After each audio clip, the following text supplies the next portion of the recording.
Yo, come one, come all, nothing but love, nothing but respect. You know what we do, what we don't, what we is, what we do it. It is I, New World Supernova, aka Jade, and today I have with me Daniel. Daniel, say hi. Hello, hello. Keep talking a little bit because I'll fix your volume up while I'm at it as well. Hello, hello, hello. There we go. It was raining the other day, so I had to turn down all the settings I had set up for volume and stuff like that. Mm.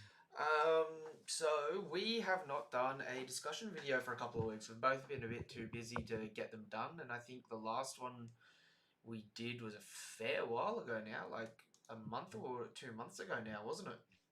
Yeah, And a fair bit has happened since then, story-wise. But we'll backtrack over some of the stuff that we haven't talked about later in the stream. But might as well just jump into chapter 1032, Odin's beloved sword, yeah? let's do it. So, first things first, how'd you like the chapter? I thought it was pretty good. I thought it was a bit wild, but it's just Oda. I'm not gonna lie, I really wasn't expecting the king shit. Yeah. And I started laughing really hard again, and I've got, I went through and I saw some photos and that of like the king and the queen parallels and that, and I'm like, honestly, it's absolutely hilarious. Yeah, hello, Kuma Castle. Yeah, you're the first to arrive, mate. Good to see you. Um, Yeah, no, it's just seeing King cock his head back like a revolver and then like gum bell his ass face into the ground. I was just like, what the hell is happening? Oda really just like put a big middle finger up to scientists around the world and was just like, yo, so all we know about dinosaurs is pure speculation based on theory. So I mean, fuck it. What are you gonna do? Tell me I'm 100% wrong? You don't know shit. Really just like it's funny, and it kind of makes up for the fact that Kaido's crew hasn't had just like all mythical zones. Like King didn't have a mythical zone in that. You know what I mean? Yeah, yeah, definitely. But no, it's good, and it's been interesting seeing like the different ways that the dinosaurs fight and stuff like that. It's been unique to say the least, and I'm enjoying it. And I mean, even King, like we'll get to it a little bit when we get up to him in the chapter, but I mean, like, he's still he still hasn't like captured my heart as much as the other first mates, but he is like Hmm. getting a lot more feats, which is good. So I'm glad that they're not just glossing over King now, and they're actually like giving him a bit more like goofiness, but Mm. also some badass moments and stuff like that. But In all honesty, I don't think he will capture your heart like all the other ones. Like, I think Katakuri fight was like uniquely kind of special. And I think all the other, like, Marco's just shown so much personality. And Ben Beckman is like that kind of it's that like there's the mystery behind him, but it's like you think that he's so cool anyway that mm, he gets like a lot of kind of undeserved credit, especially from me.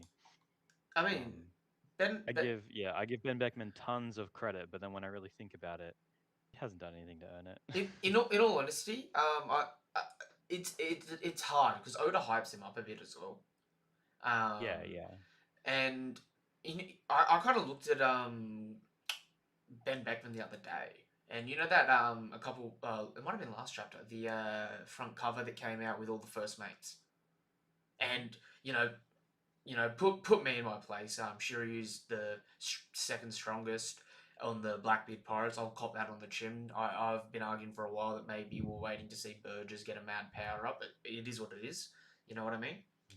But Hmm. I thought the interesting thing is like he's colored Ben Beckman now as like pure white hair. It's no longer like a little bit of grey or a little bit of fading. It's like Ben Beckman's old Right. because Ben Beckman is he's older than he's the oldest first mate. I'm pretty sure. Yeah, I'd say so. Yeah, like he's an old dude. I mean, he was older than Shanks and that. So yeah, it's interesting. Um, Yeah. Ben Beckman didn't really start shining until his encounter with Kizaru. I mean, the Kizaru encounter as well gets blown out, like blown way out of proportion. Like he pulled a gun on Kizaru. Kizaru put his hands up and was like, "Oh, it's Ben Beckman," and then literally we cut to that same scene, like a page or 2 pages later, and Kizaru's still speed blitzes away from Ben Beckman while Ben Beckman's holding the gun on him, and Ben Beckman's like, "Damn, I was hoping you wouldn't move." Mm-hmm. So it's like, obviously it was badass, and it's like really set up to be a badass moment the first time you see it, but it also doesn't really hold. Like, you know what I mean? Like, even like the first commanders, they all have moments where they I seem. kind of like I agree. Like it's kind of like it's a small thing. It's like they show up, and of course, like when when the Shanks pirates show up, they're gonna kind of like face off against admirals and be like, well, I'll beat you up if you do anything. Like that's just what happens. It doesn't necessarily mean he's stronger. It doesn't necessarily mean anything. It's just what they're gonna do, right? Like it just as well could have been like Rockstar there being like, "Don't you move, Kizura, or I'll take you out." It's Uh, like it, it's it doesn't happened. necessarily imply I'm strong enough to actually do anything about it. It's just a threat. It's happened for all the Yonko crews as well. At some point in time, I mean, like, dude, the enraged army took out Luffy. Yeah, Individually, they're all fodder. Even as a group, it's like you could make the argument that they wouldn't touch um, like even a full health Luffy. But in the moment, they beat Luffy and it just gave them like really great props and stuff like that. You know what I mean? Like these yeah, crews do get moments because Oda does like to keep a lot of intrigue and hype going. I mean, Marco's had the best showcasing so far out of the first commander, probably having fought two commanders 2-on-1 and fought admirals repeatedly. You know what I mean? yeah, yeah. But at the end of the day, I mean, even when the chapter opens up here, he's like, Izo, dude, why are you making me carry you? I'm injured. You know what I Mm. mean? Where it's like, Marco shouldn't be injured. He's a phoenix. The only time I've ever seen him sustain an injury is from Garb. But now it's like, oh, King and Queen hurt him. He's not 100%. You know what I mean? He's a little bit Yeah, tired. He's a bit worn out. Because now that we're focusing on it, it's like, you can't have these, like, everyone gets hype moments. Everyone gets a moment to shine, and Oda's really good at making people really interesting for a split second. But he's also really good hmm at going, the story still needs to move. Someone needs to give away eventually. yeah. I think it's really like impressive that um in terms of like where Kid stands, like I think it's like he's just absolutely outright overwhelming Zoro. Yeah. Like just completely. He's not that serious. Like he's serious because he's always serious, I think, King. But like he's not like going into some crazy like hybrid forms or being like this is my special move that like no one's been able to beat. Like you know what I mean? He's not like throwing his trump card at Zoro right now. He's just generally Dude, fighting him he's like anyone would fight someone at the start, and he's just completely overwhelming him. he's holding the range and he's overwhelming him, and that's good because I mean, even with a power up like Enma and being able to have like even seeing Zoro hurt Kaido, it's like, dude, we saw how hard Luffy struggled against Katakuri, and That's the thing, actually, right? Like for King, his main fighting his style. sword isn't even yeah, he's not his main. It's just a weapon that he's holding, right? He's not a swordsman, and when he's in his animal form flying around or hybrid form, whatever, flying around, Zoro can't touch him. And then he comes down into hand-to-hand form, and even then, as a swordsman, he's just completely overwhelming Zoro. Like it's just basically stronger, Mm. as just flat out. Which is good because obviously like Zoro needs to get stronger and like overtake him. But I just want to point out like Zoro right now is an absolute freaking beast, and he's still getting overwhelmed by King. So I think King deserves a bit of props for Mm. that. No, and it is, and I'm damn well glad to see it actually because it's like I got I wouldn't say I got scared, but I was under the like reserve judgment to be like, is it just gonna be that King's just got like good health, like he's a big tank like Jack, but has a bit of good ranged ability, and it's just gonna be hard for Zoro to deal damage at a distance, and Yeah, that's that'd be it. really annoying. You know what I mean? Yeah. Because like that's how That's I thought it. seemingly like all of Zoro's fights recently. It's just been like, I could absolutely annihilate Pika, but I can't see where he is. And it's like just annoying fights. Yeah. Whereas with King, it's sort of like he mixes up his fighting style. He'll get close. He'll do close quarters combat. He'll push you into range and on like off solid ground. He'll manipulate you by taking advantage of aerial combat and using projectile attacks. You know what I mean? Like Mhm.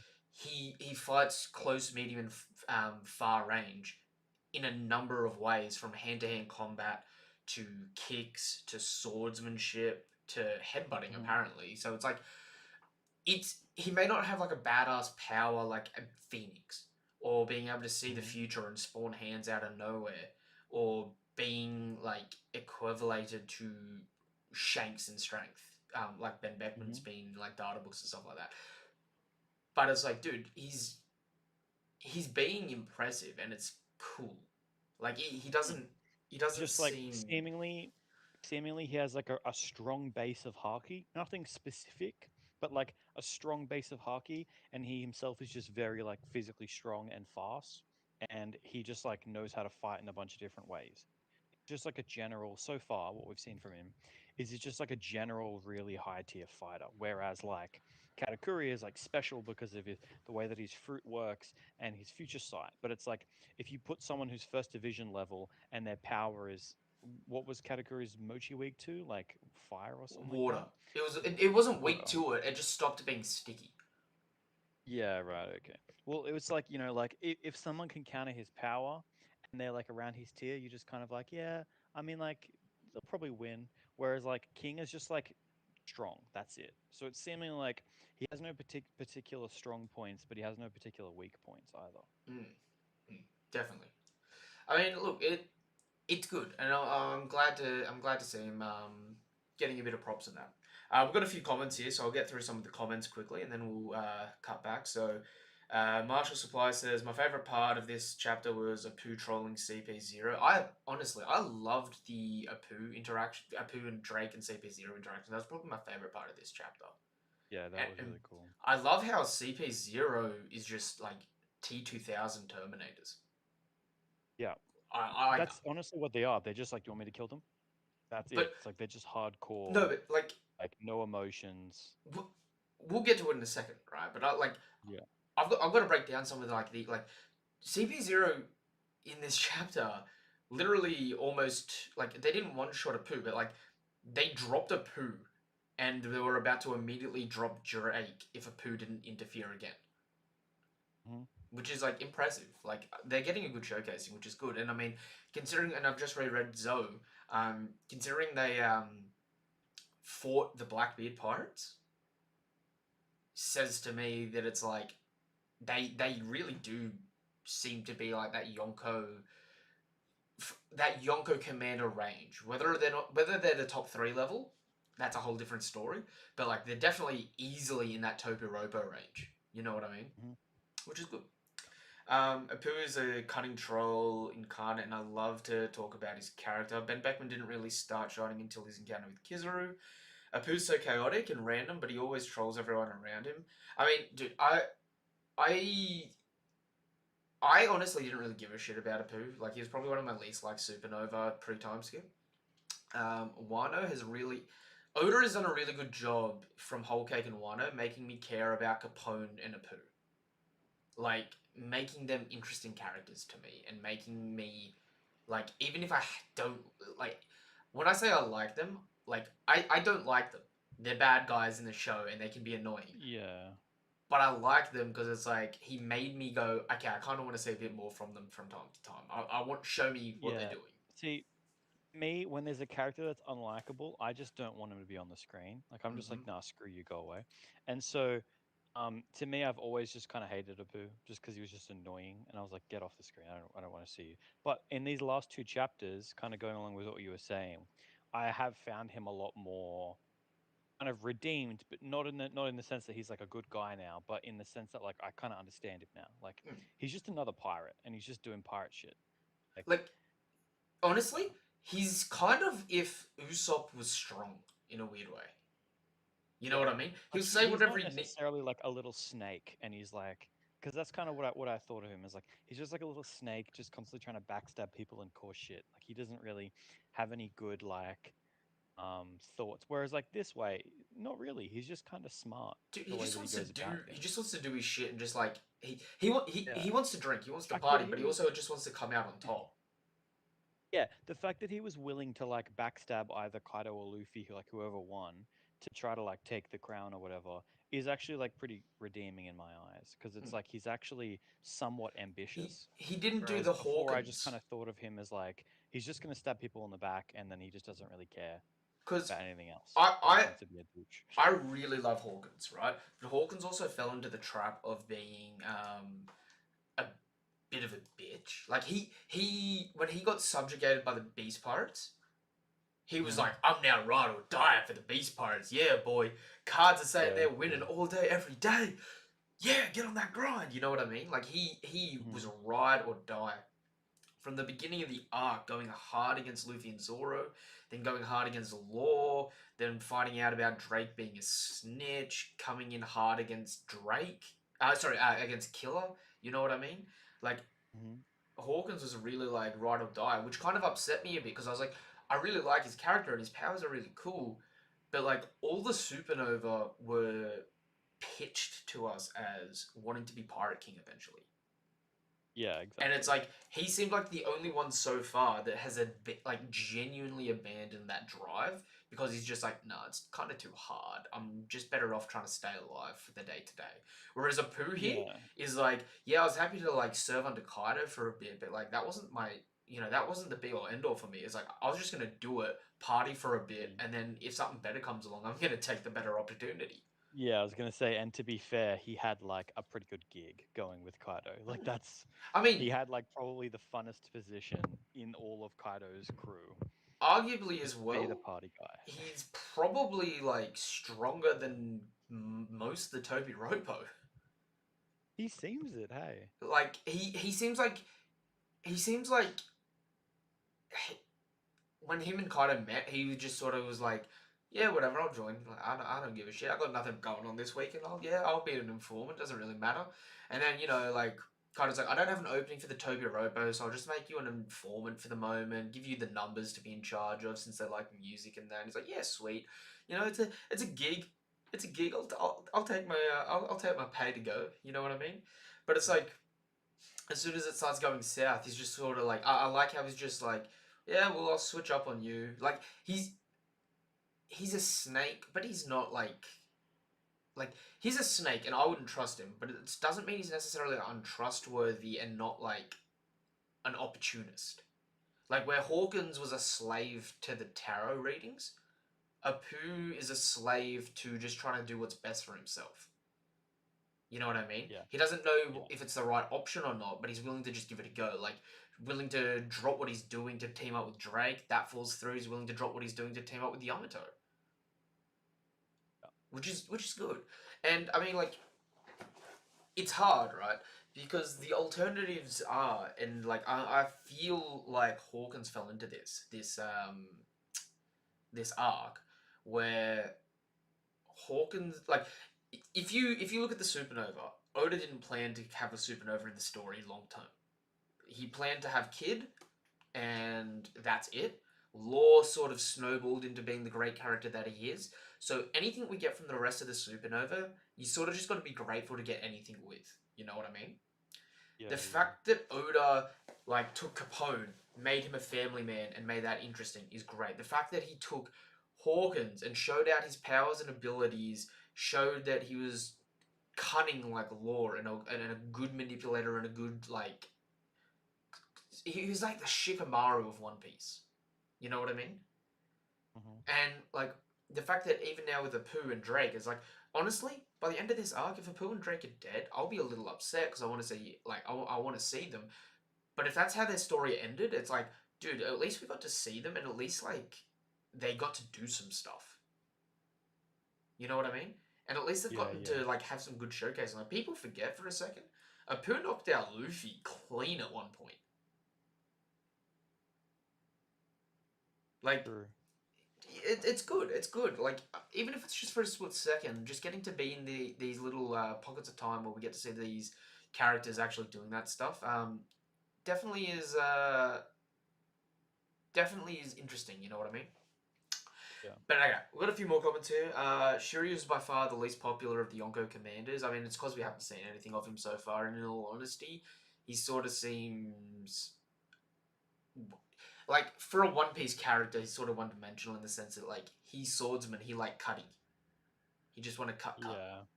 that's all Shiryu is as far as we can see from the And story. then yeah, and then now that he's been given like an invisibility fruit, it's like that's cool, but I mean, all that's going to happen is like I don't know. When I imagine him fighting Zoro, it's not that entertaining to me.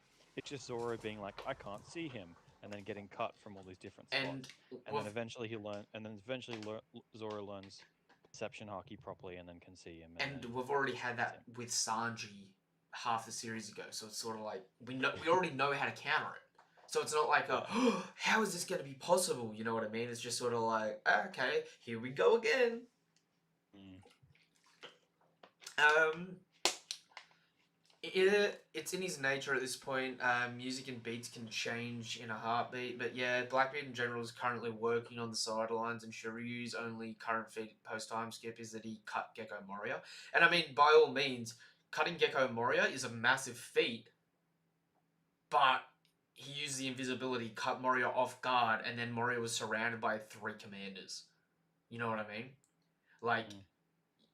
if you go back to Thriller Bark, right? If Moria knew that there was a swordsman there and he wasn't just invisible, you forget that Moria would have just swapped out part of his torso with the shadow, and all of a sudden he's not injured. You know what I mean? Like I it's just had a mad thought. what's that? You know, it'd be such a cool way for Apu's character to be written. What? What if he like he the way that he fights is he has to be the sound attacks that he does has to be like a sound. He has to be playing a song, and then he has to like turn one of the beats in the song into an attack. Hmm. So if you know enough about music, you can kind of listen to the melody and you can predict when he's going to attack you because he has to use one of the beats within the actual Ooh. melody to actually attack you. But he's So you can kind of tell. So like, and but then if then he can play different genres, right? So if he plays like jazz, it's a lot more free flowing and a lot more mm, random, so he can just kind of throw in random cymbals and shit like that because it works for jazz. Whereas if he's playing a different genre, it's more strict on how the song goes. And then the other thing would be his personality changes based on the genre of music that he's playing. So if he plays like rap music, he gets really thug, and then if he plays jazz, he's a lot more like scatterbrained and like smooth and like yeah, let's go. And then that'd be really cool. Like for his character, he's like always playing music, and his d- personality is like determined by music I'm he's playing. I'm still never gonna get over his introduction song, where it's like, "Can you hear this music reaching you, Navy Admiral Kizaru?" Da da da da da da da da, and then he does his little karate chop and slashes Kizaru in half. It's like, yo, I love that. I actually I haven't seen episode 1000 yet, but like when I have been watching the anime, when they started showing Apu's attacks, I really felt pained by how dragged out some of the scenes were with Apu and that, and how they didn't put effort into the music. They did the Yeah. massive interaction, like they did the massive introduction to Onigashima with Queen and Apu's music, which was great, and then it cut to Apu, and it's just like boing boing bash. You know what I mean? It's just like you could Mm. have you should have gone hard on the musical aspects of it there. You know what I mean? Yeah, true. All right, we've got some more. I wonder if Oda will tie Shiryu to Wano. Everything about him fits with the Wano samurai. I mean, that's true. He is Shiryu of the Rain, like Raizo of the Mist. It's not a black blade, but considering Shiryu considers it his go-to weapon, I'm betting it's at least second or third tier in terms of One Piece swords. I reckon it's a second grade term. Mato Owazamono and shows I yeah it's a Owazamono I think. His blade, his Rizo, his Thunderblade. Yeah, he probably switched to the jailer attire when he became a jailer. He does have bloodlust for combat, or at least killing people like a game. So him eventually creating his own black blade could also be a thing. That would be cool to see Shiryu with a black blade. We haven't really come across we haven't come across a main character having a black blade yet outside of Mihawk and Ryuma. So it'd be good for an enemy to get a black blade and Zoro get a black blade to have a black blade fight. But then again, Zoro, whether it's this arc or next arc, Zoro may get a black blade and we may just get the final fight with him and Mihawk over who's stronger, and that be the only time black blades clash in the series. It's a bit hard to tell because Mm. it's like, to me, a black blade from what we know in the story is only wielded by the current strongest in the world. That might sound a little far fetched, but I mean, we only have Ryuma and Mihawk as examples of black blades. I mean, Whitebeard, Roger, even Shanks don't have black blades. You know what I mean?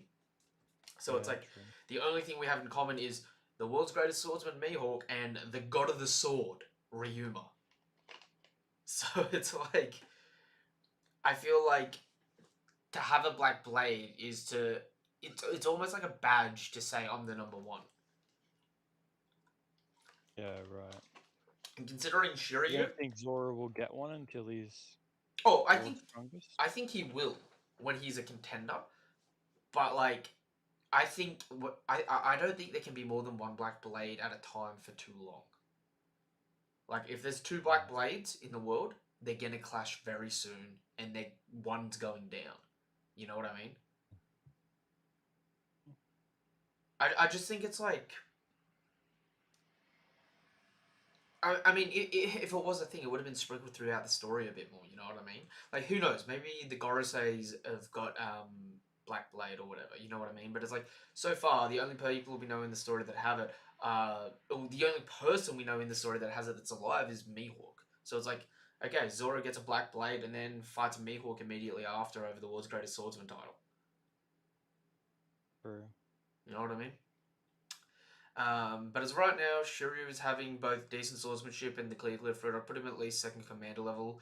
Obviously, a lot of people are going to disagree. I mean, at this point in time, I'd put Shiryu in the first commander range because even even though he's invisible, I don't necessarily think you can sense him with the invisibility since it's actually the clear fruit. I think it might actually be able to erase your presence entirely.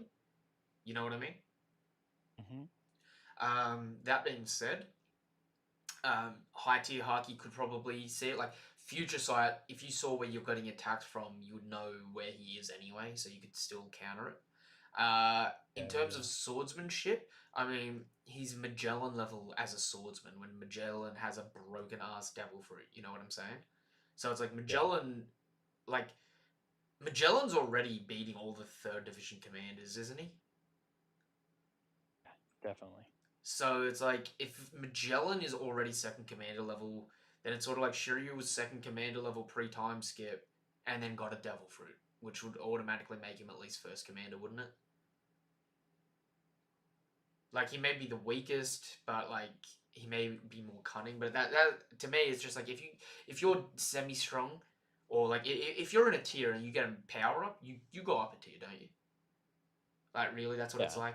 I mean, like look at Sanji. Sanji was like struggling with the 300,000 commanders, right? The people in the 300 mil range. Got his raid suit, his body starts transforming, and all of a sudden he's kicking a 12-ton Brachiosaurus through a building like it's nothing. Like, really? Like, it's like, power ups are pretty big. With the Plu, I can't really hate him for being. For his nature, because he's never been allied with Kid to begin with. I mean, that's true. Apu Apu's just a like interesting dude. I mean, like I like the opportunist aspect of him, and I mean I loved him just like immediately taking advantage of CV0 and taking photos. To me, that was just like yeah, do that. That's fun. It was dumb to say out loud, but man, screw it. You're a pirate. Do your thing. Apu played Darudu Samstor. Apu and Kid hatched each other from the get go, so I don't feel it as bad as backstabbing. Someone you knew for a long time, which is what happened with Blackbird. Yeah, true, because Apu and Kid were like at each other's throats in the cafe at or in the pub at what's it called? At the pub in Savity. There we go. Yo, Get XL, good to see you. Uh, uh, uh, uh.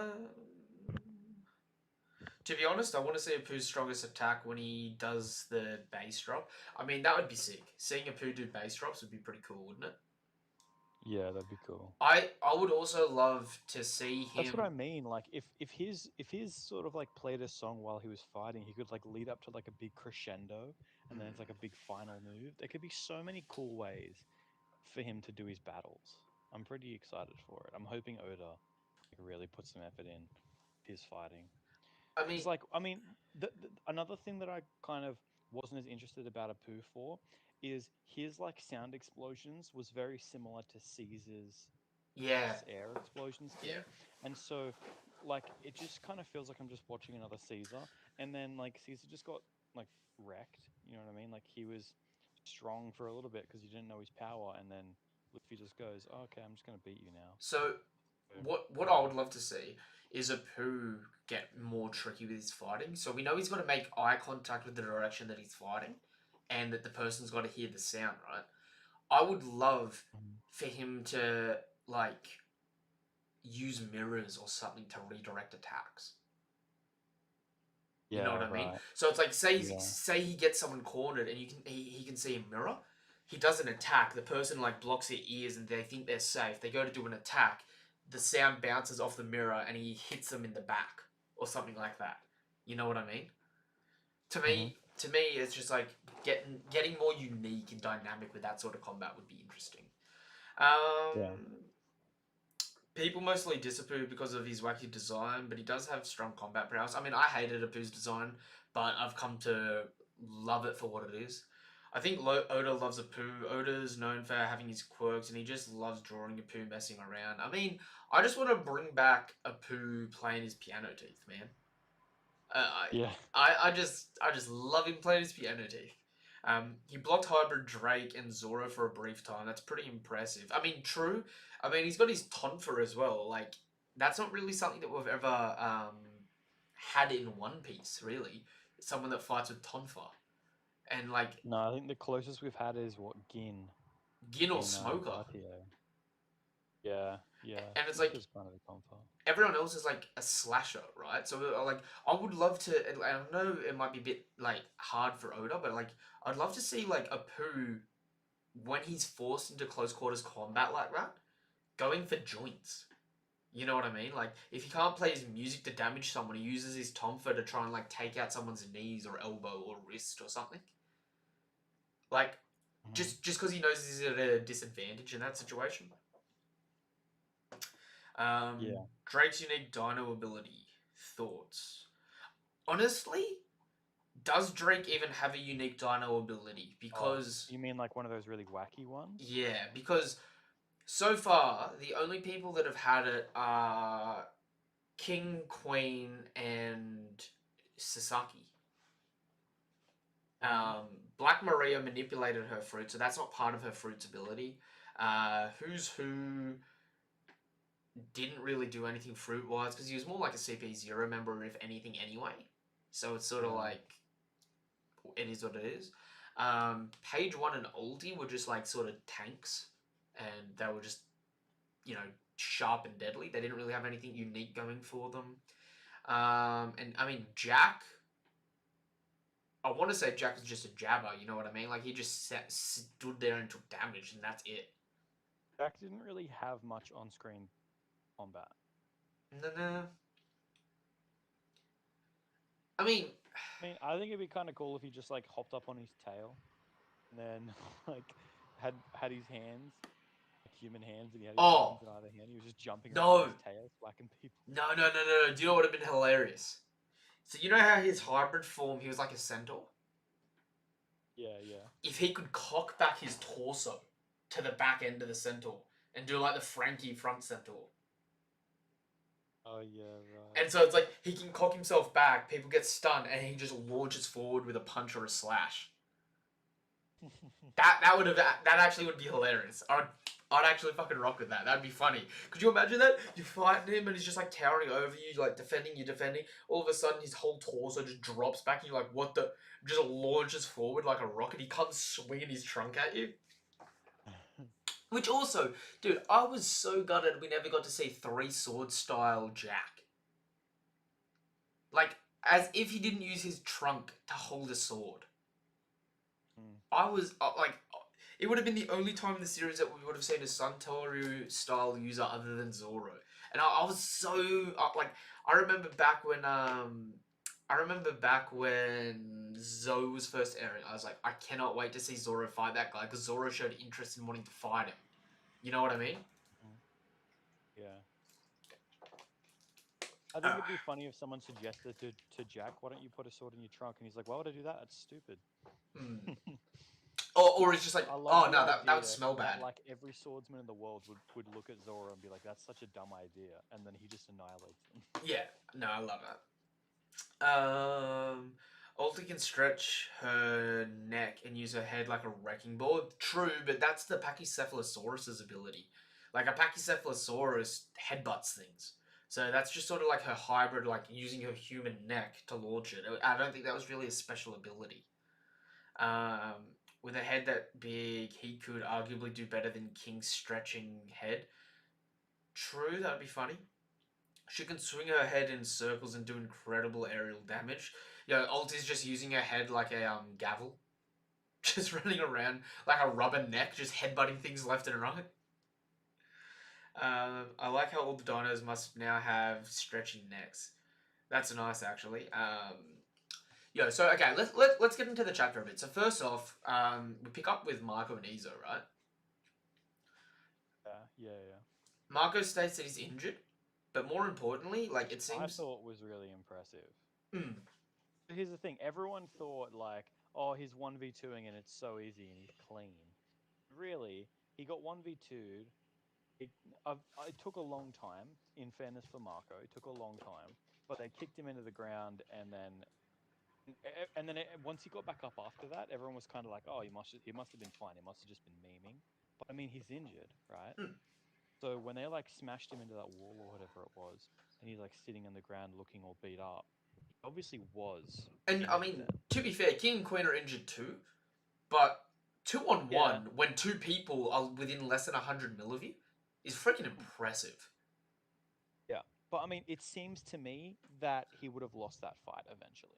Yeah, 1v2 then. If that was a pure 1v2 on an open field until the fight was over, no interference, yeah, no, he probably would have lost. I would tend Which to I'm a agree with that. mad Marco fanboy, so if anything, I'm biased for Marco. Yeah, no, I get that. Interesting thing here though is that Izo seems like I know later in the chapter they set up Brook and Yamato to take on the yokai, but seems like Izo's going to do something regarding the yokai as well. You know what I Okay. mean? Like the fact that he says like I feel the report about the yokai made me feel uneasy, so I wanted to get to higher ground. It's like something's being set up here for Izo. I don't know what it is, but something's coming. And I mean, considering he's got a over $500 million berry bounty, it'd be interesting to see him do something useful other than just having shot a few bullets at Kaido. Yeah, You that's know what true. I mean? Also, weirdly enough, here, Big Mum sort of looks like her power up has sort of dissipated. So I don't know what that means for Kid and Law. But if you like, Big Mum's eyes like cocked back here, looking at like as if she can like sense Marco and Izu flying off. You know what I mean? But Right. Yeah. but like last time we saw her, she'd eaten a year of her lifespan and like doubled her size and powered up significantly. I mean, yeah, she still looks pretty big though. Yeah, no, like I'm not saying that it's like gone completely, but it's like when we last saw her, her eyes were like on fire. All of her homies look super powered up and that. Yeah, true. Whereas here, like I Not know it's just a sure. reaction shot, but it's like for all we know, next chapter opens up and Laura and Kid have been like seemingly low diffed, and they're gonna have like a comeback, like a redemption fight. You know what I mean? Yeah, I don't know. I think we just wait to see. Mm, Because I don't know. It could just be he just didn't bother to draw the fancy stuff in. true.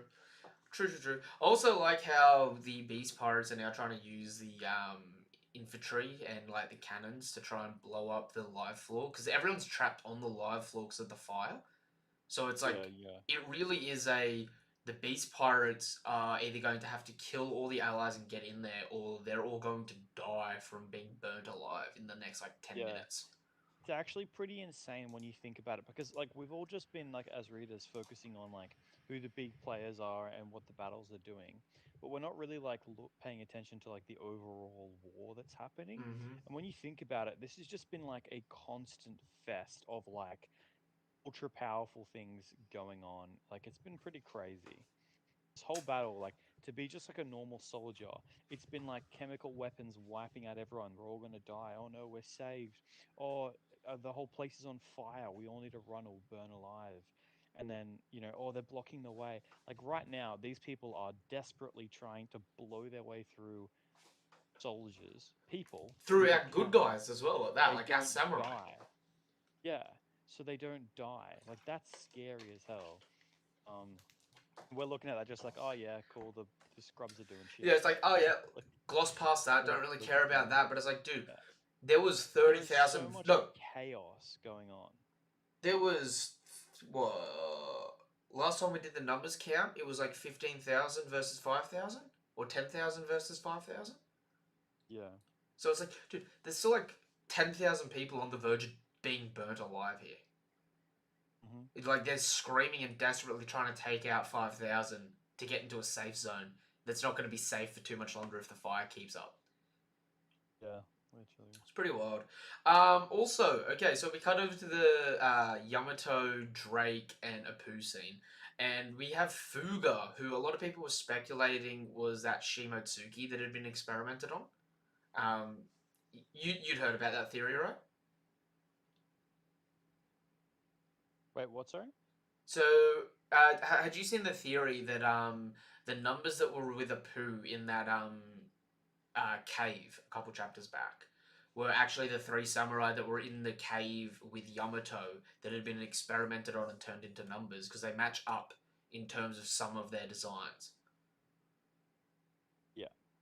And so this one here would be the one that would be essentially Zoro's uncle, um, if he was one of those matched up there. But it's interesting how this number just happens to be friends with Yamato.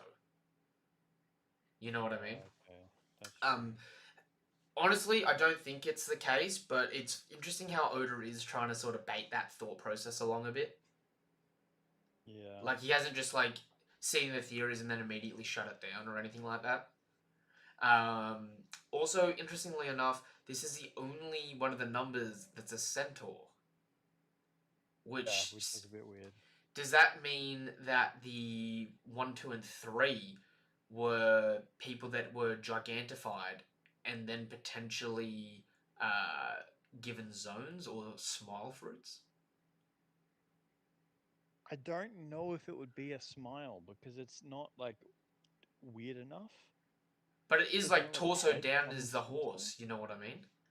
Yeah, but I mean like all the smiles that we've seen are just like really But stupid, whereas this one's like a bit more practical. but we are forgetting that the numbers came from Thriller Bar Punk Hazard with Hmm. Vegapunk. I Good. think it may just be like biological like splicing. Just It is splice it with a possible. horse, turn it into a giant. It is possible. I mean, at this point in time, we know that the lineage factor is like the big key component in trying to like manipulate all these people into whatever aspect. Weirdly enough, though, is it just me or does Fuga here look smaller than all the other numbers? He looks like the shortest number Mm, it is because possible. Hachi was 68 meters tall. He was as tall as Oars. Yeah, Whereas like Yamato here, who's like twice the size of Luffy, like this dude's only like 5 or 6 of her tall. that's true. You know what I mean? Um, Fuga is a centaur, yes he is. Plus, I think every panel that numbers are in, they are smiling. True, the numbers are all smiling. They've always got a smile on their face, which is... Yeah, that's true. It does lead into the idea that maybe they are, like, smile users. And thinking about it, there is 10 of them. 1 in 10 smile fruits is a success. The rest are all pleasurers. Hmm. So maybe this is the one dude that just got the positive smile from it. You know what I mean? Okay. Yeah. It is I mean, look, possible. I don't think it's impossible. Yeah, I think it's possible. It would be so nice if an ancient giant would learn Haki at the same time, have a broken devil fruit. How powerful would it be? I mean, I think that's what's going to happen when we get to the land of the giants. I think, considering we have Loki confirmed, I wouldn't put it past Oda to put like a Thor or a Odin in. And considering we know that there's like natural progressions of like devil fruits, where we know that there's like NL's Rumble Rumble fruit, but we haven't seen an electricity based paramecia. You know what I mean? Hmm. Like, could you imagine if there was a giant like Odin that had a lightning paramecia, high tier haki, and could use shave? How like devastating that would be. Like, essentially, imagine if you just had a giant that had a thunder bagua. Hmm. Like that. That's That'll. that's kind of what I was gonna say. I feel like Thunder's a little bit overdone at this point. Mm. But I mean, like, you know what I mean? Like, I would love to see a giant with a Logia. That, to me, I would be like, oh, that's so hype. Even if they're Yeah. like, even in, even if it's a Logia, they can just use basic armament haki, and like, just that combo of three things makes them like one of the top 20 people in the series. I'll be like, oh my god, that's so fun. But it's like, Hmm. eh. At this point in time, the Giants are physically strong, but they just get the short end of the straw, never having good powers or anything like that. And I mean, it doesn't mean everything either because the giants that are in the Marines we know all have haki, right? And it didn't help much when someone of Orz's size, which is ancient giant size, just came in with a sword 3 times bigger than their body and just broke their blade after 4 or 5 hits. You know what I mean? It's also still possible that like Haki like doesn't scale to your size.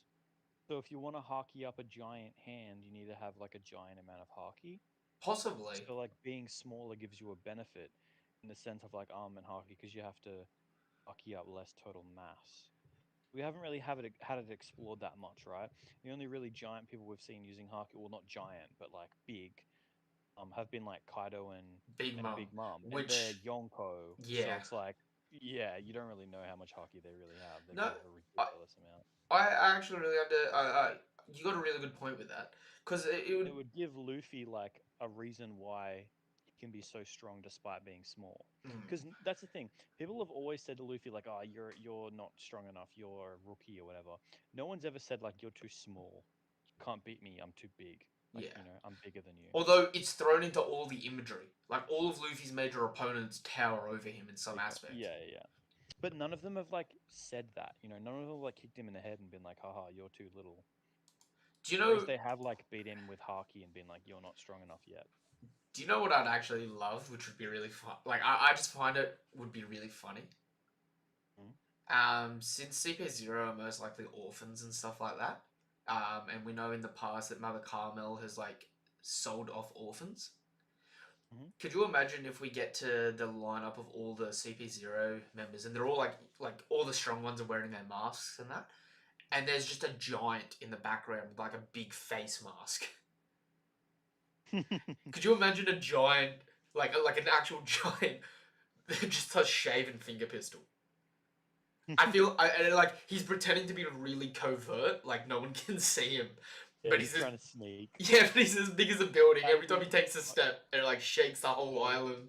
I reckon that would be He's like trying to hilarious. hide behind a building, but the building's half his size. Yeah, that would I reckon that would be great. That would be up Oda's alley too, wouldn't it? And Yeah, it's like that would definitely be up his alley. instead of finger pistol, it's finger cannon because his hand's just too big to be like finger pistol size. Yeah, it's good. Um,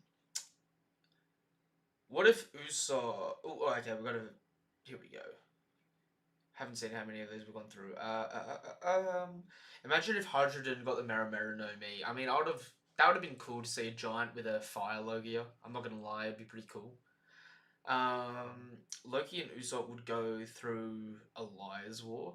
I mean, we're assuming that, like, I know Loki's the god of mischief, but we're assuming that he's gonna be like a liar or a negative person because of his like relationship with Lola.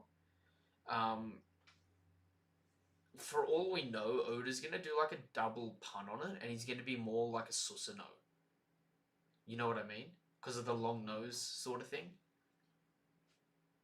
Alright.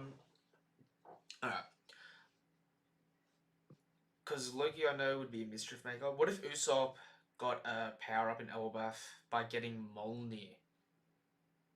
Ooh. Could you imagine? Could you imagine if there is a Mjolnir in the One Piece verse? Usopp gets it, and that's like his ultimate attack for his slingshot. He shoots it, and then it's like the MCU one where it's like only someone that's worthy can pick it up. So he shoots the slingshot because he's worthy. It hits someone and it just pins them. No, it'd be golden if it became his 10-ton hammer, and it was Oh, actually 10 tons unless you're worthy. that actually would be So when you hit hilarious. someone, it's like hitting them with a 10-ton hammer, but when you're wielding it, it's not that heavy in your hand. Do you know why that would be hilarious as well? If he ever had a rematch with someone that he's fought and beat with the 10 ton They hammer let in it the hit. past. They let it hit them. Yeah, because they're just like, I'm not falling for your tricks anymore. Get what? That would be hilarious. That'd actually be hilarious. The pop grains with electric qualities. He could steal Nami's thunder while he has it. Actually, do you know what? Talking about Usopp and stuff like that. I brought this up to your attention, Daniel. So obviously in my reread through of One Piece at the moment, I'm noticing a lot of like interesting stuff. One thing I need to bring to people's attentions because I think it gets lost in translation, especially in like the bad translations and stuff like that. General Frankie and Nami's climber baton are made from the same material that the raid suits are made from, the memory shape alloy. Yeah. That like the fact that Vegapunk had that in his factory from when he was a kid, right? The fact that Frankie is able to replicate that, you know what I mean? It is interesting, and I mean now that Sanji's broken his raid suit, quote unquote, right? But we had that scene where Usopp and Frankie were gonna fix up the raid suit. You know what I mean? It'd be interesting if it comes back around and they essentially got blueprints for the raid suit in some capacity. Because I'd love to see the return of Soga King in some aspect, but instead of it being like Soga King, it's like Usopp's acting like a hero with his own like raid suit. So he's more brave because he just doesn't take damage. Yeah. You know what I mean? That to me that'd be kind of funny. It'd be fun as well because it'd fit his character. Um, like he throws it and it comes back to him and he can hit every target with the power. Kind of like how Zeus redirects Nami's attacks onto the other targets. Like he can use a fake hammer before, but now Mjolnir. Yeah, and their attacks are complementary. That'd be dope. Yeah, super dope. Usopp did use a hammer attack in Alabasta against Mr. Four and Miss Merry Christmas. Yes, he did. Also, there is Mjolnir. I think only Usopp is worthy. Yep, he could deep down because Usopp is really a brave guy. Maybe it's an ancient tech given that Elbath is so ancient. Ooh. Are we... Okay, Daniel, I've got to ask you this. Are we going to Elbath? Are we getting a proper full arc at Elbath or what? I don't even know, man. Like it's been talked about so much that like everybody thinks, part of me thinks that we have to. But in terms of like where I think the story is going, it doesn't make sense to go to another island. It's like once you've done this, either you've got all the road poneglyphs or there's one left, but like someone tells you where it is and like it's like Blackbeard has it or something, and then you go get it. I mean, You know or what I the mean? Like alternative it's is the Giants have I it. don't see. Well, that's the thing. Yeah, I guess. I guess that's the only thing that I could see is this arc ends, and then maybe like Big Mom at the end of the arc says like, you've got to take, if you want to blah blah blah, you got to take out the giants because they have the last root poneglyph, and none of the Yonko have been able to get it. And that would be another really cool way to hype up The Giants is the giant. strongest It's nation, like true. the Yonko can't go and just take it. I mean, 'Cause, I mean, to be fair, I don't know why Blackbeard would have one because but he's part only of been a me, Yonko for so long. part of me So thinks unless of he's like if Blackbeard has gone out and gotten one in these last like 2 or 3 years that he's been like active. going out on his own, then that means he must have how did he know who had it beforehand? And did he like beat them? You know what I mean? Like was there some other pirate who was strong enough to have it and no other Yonko could take it? but he beat them. Like I don't see Blackbeard having one. See, I don't see him having one. We know that Roger had all four, and it used to be at Fishman Island, and we know Fishman Island has to be destroyed within a year of the time skip. Mhm.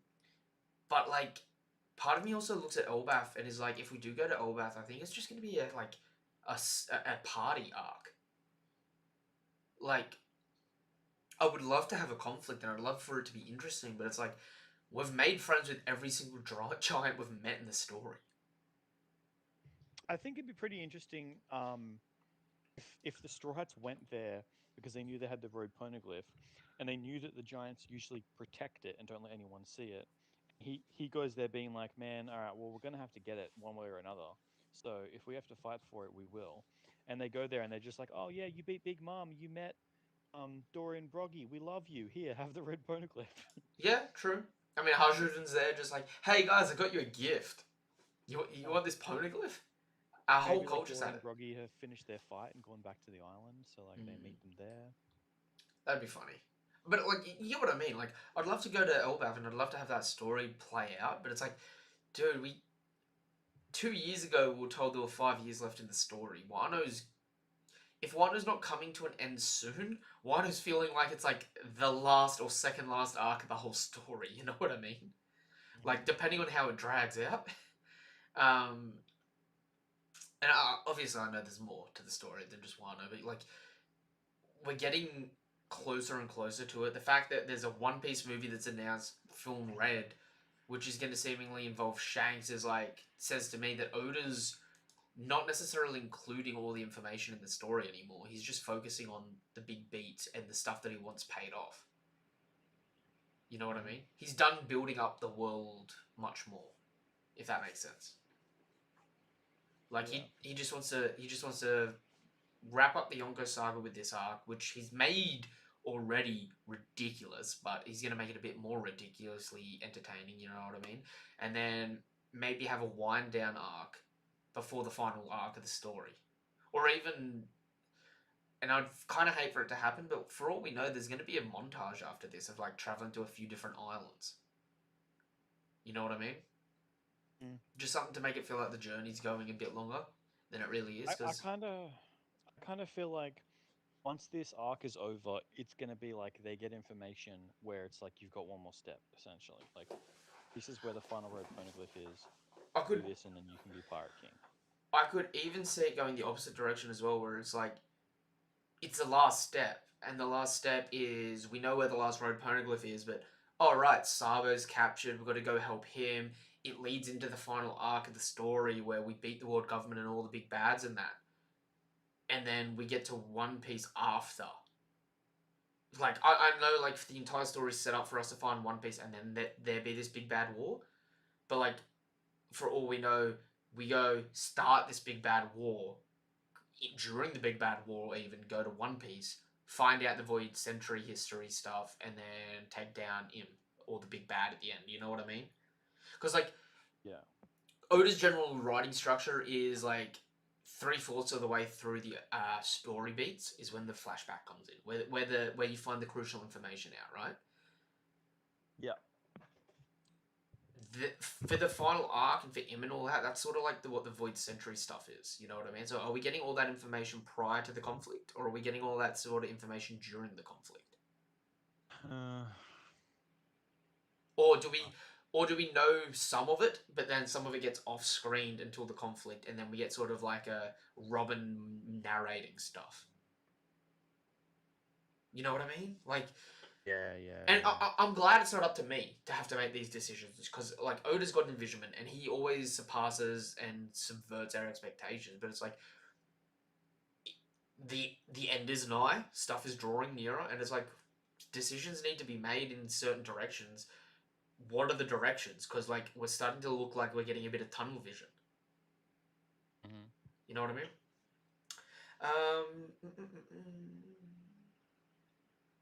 I don't think Usopp is getting Conqueror's Haki though. I think he will be. He will though, but it's fine if he doesn't.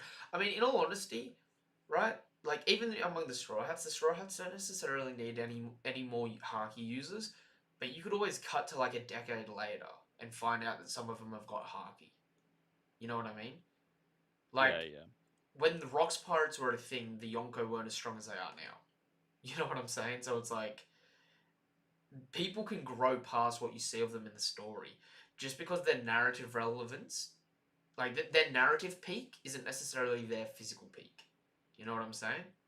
Like, Yeah.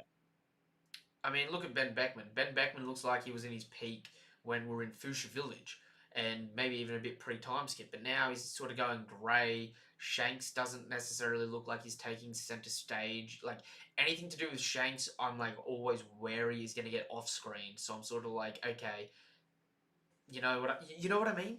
Like, we don't necessarily focus on the stuff that doesn't need to be focused on, even if it's cool and hype. Yeah. All right, let's go through this a bit. So we've got CP0 chasing after Robin and Brook. They get burnt out by the yokai. They scream for a second, and then they are completely fine. They get up like nothing happened. Yamato and Brook figure out that... Well, Brook's right next to it, but Yamato figures out the yokai's going down to the armory and is going to blow the whole place sky high. So her and her ice powers are going down there, and I'm assuming Brook with his ice powers is going to go down and help too. Then we get probably my favourite scene in the entire chapter, excuse me, where Apu starts taking photos of CP0. The CP0 agent covers his eyes because that's the only part of him that's not masked. And then proceeds to, like, one-shot finger pistol Apu. Do you know what's funny about that to me? He hits Apu, right? Apu bleeds. He pierces Apu. You see the blood splatter, right? Mm-hmm. But then Apu says, like, a second later, like, I can use armament haki, you dumbass. Those guys aren't going to off me that easy. Like, he defended with armament haki, but he still got stabbed by a finger pistol. So that says to me, like, the finger pistols, or at least this guy's finger pistols, are strong enough to pass through armament haki, or maybe Oda's retconning the whole invisible armament haki, and Apu might not have super strong armament haki. You know what I mean? Because we know Luffy had armament haki, but still got, like, bit by Horty Jones and stuff like that. It wasn't until his fight with Doflamingo, or even his fight with Katakuri, where he started becoming immune to sharp objects in how strong his haki was. Yeah. But, dude, I love this sequence. I love the CP0 dude just literally putting his hand inside a poo. And it was pretty good. I love how, like, just no shit's given how fast it was, and then how immediately, and this is probably the most interesting part to me, right? X-Drake, I hope you didn't assume that your true allegiance would remain a secret to CP0. If you already know, I'm dying to hear your excuse for being here. We're just handling pest control. And then he goes to eliminate Drake as well. Right? Yeah. So CP0 know about Sword. And they're against it. Yeah. Or not necessarily. Or they just don't want them to know that they know. Or they don't want the Marines to know that CP0 is dealing with the Yonko for sea stone and weapons and stuff like that. Yeah. You know what I mean? Which Drake's fucked here. Because Drake can't be a pirate anymore because everyone knows he's a Marine, right? Yeah. He can't return to the Marines because CP0 will just sneak in on him one night and silence him. Yeah. So I feel like they're gonna lose. CP0. Like CP0 is gonna win, and it's a good way to hype up CP0 as well. But I mean, that being said, it's like, dude, like, if Drake and Apu win this somehow, right? Mm-hmm. Where the hell does Drake go after this? You know what I mean? Yeah, right. Because it's like, by fighting CP0 here, he's making an enemy of the world government. Yeah. Even as a Marine, it's like, you can still be, excommunicated. You can be silenced. You can be put down. Yeah. As a pirate, no one trusts him, and everyone knows he's a bit of a snitch now.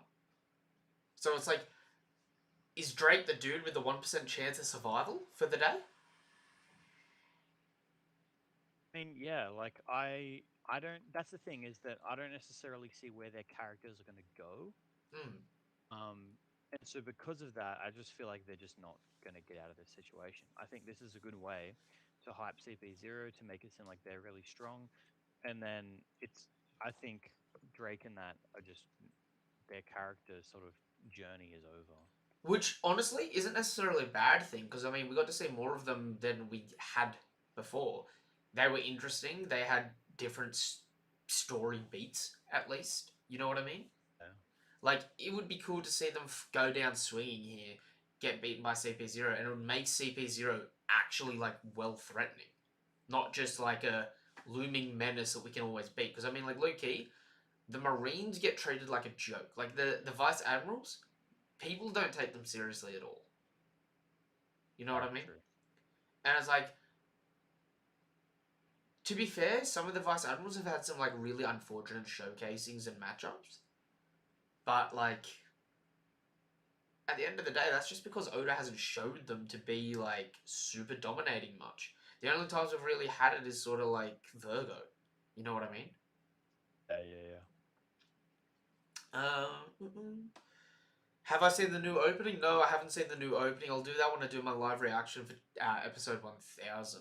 I've heard that episode 1000 has some really cool and interesting stuff in it, so I'll be doing a live stream for that probably tomorrow night. Brook and Robin fight first. It pushed them the fight. Yep, Brook and Robin are a lot more cautious in combat. I mean, true, Brook and Robin could even like back up Apu and Drake here. Like Drake and Apu could be on the back foot. CP0 could be dominating them, and Robin could spawn an arm in and like parry one of CP0's members. So like a Drake and Apu can land some crucial attacks here.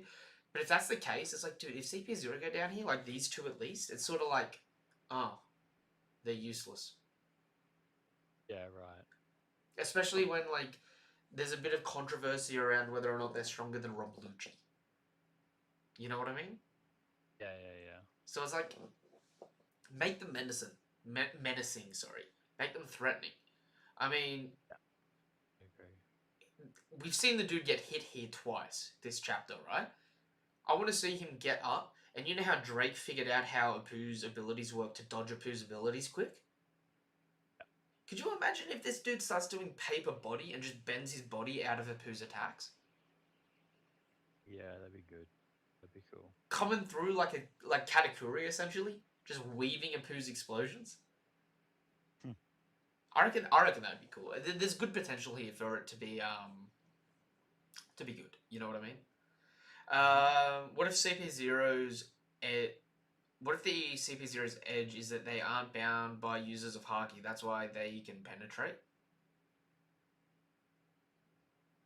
Like, I think what you're saying is like they're more than like because they're superhuman on top of using Haki, they can penetrate. Is that what you got from that statement, Daniel? Not sure.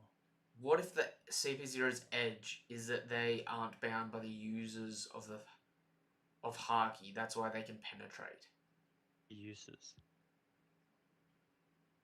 Because I think it's in regard to Apu getting penetrated with the finger pistol. Hmm. Anyway, we'll move past that. Also, an important fact is that Apu has connections to Morgans and probably had a little leeway with the world spread news. Apu is really the manipulator, a true pirate through and through. I want to see a Brook and Apu orchestra combo now. That would be cool. Ooh, Brook and Apu in the same spot as a team up would actually be interesting.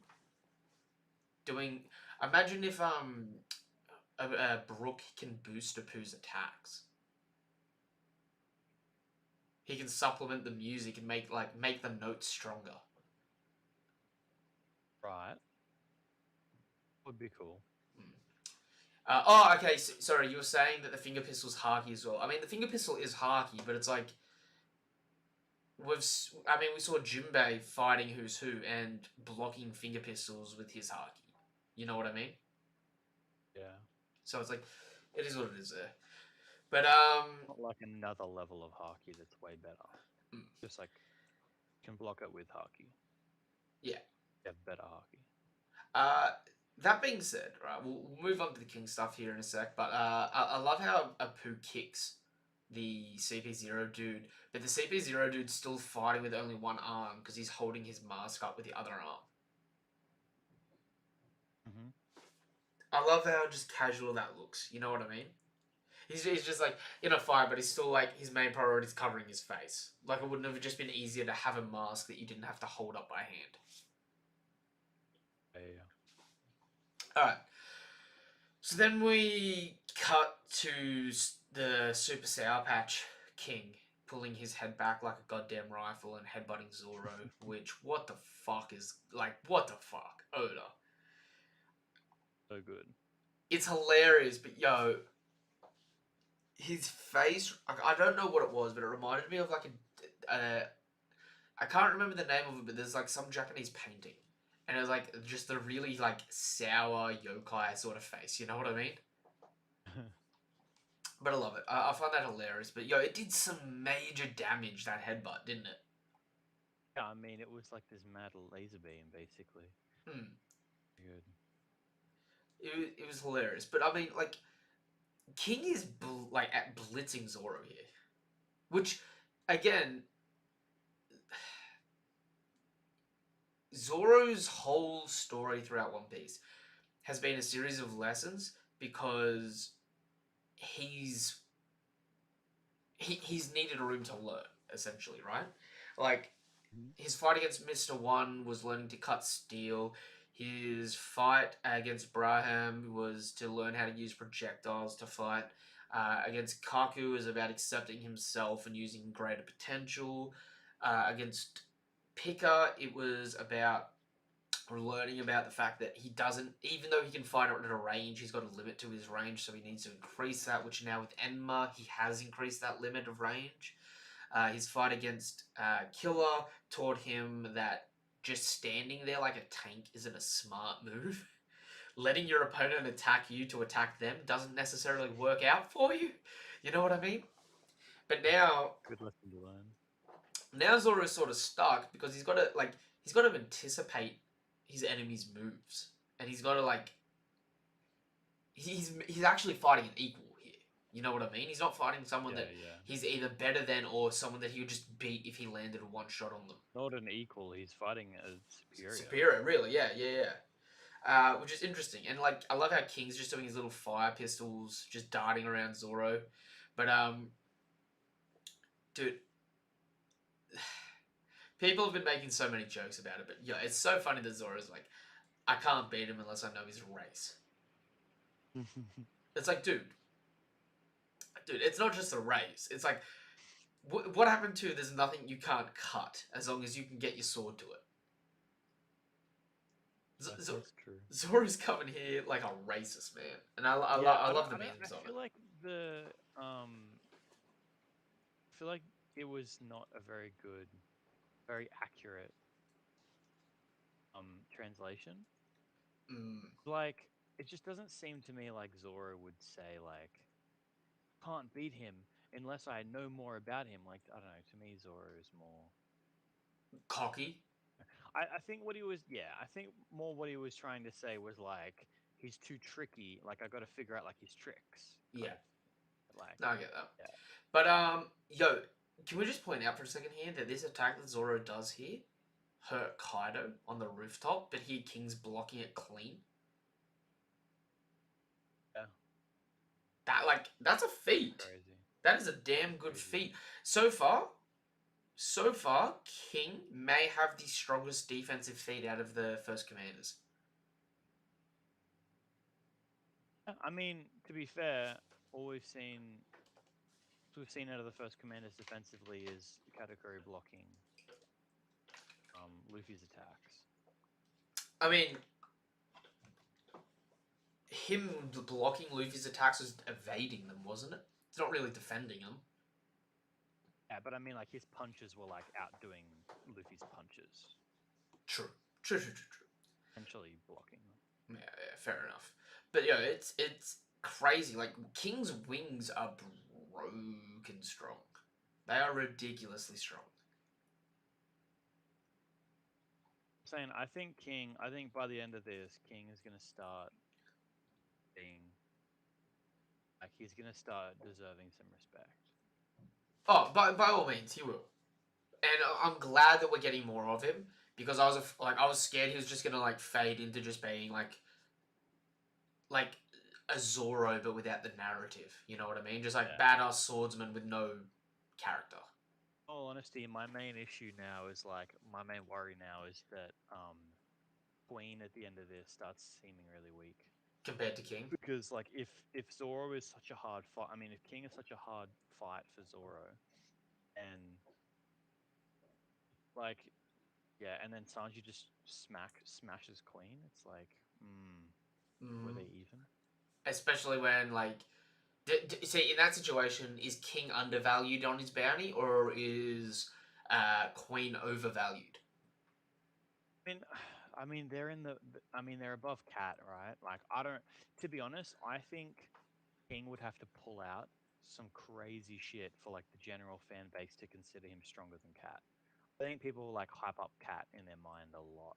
I mean, I to think like King would have to be like an absolute monster to be like I considered mean, stronger. in Cat's defense, right? Cat did not get punched until he let Luffy start punching him. Like, and then when Luffy got a few hits in when he got him distracted, Cat just like, I need to regain my consciousness. Boom. Stop getting hit again completely. Until he Yeah, stopped evading on purpose to just go punch for punch. Sort of like the Frankie Senior Pink sort of style. You know what I mean? yeah. But I mean, like that's the thing though, right? Is like Luffy has dodged so many hits since he got Future Sight, but like every now and then he'll just sort of get distracted and just get smashed. Hmm. It just kind of like that's the thing. I feel like people think like, oh, he has Future Sight, so it's impossible to touch him unless you move Oh no. faster than he can physically move, and then he's just incapable of dodging you. But it's like we've seen people fighting with Future Sight so often and just getting hit. You know what I mean? It's See, like it to me. Like I think the way that it would function in battle is it's just perception haki, but a bit better.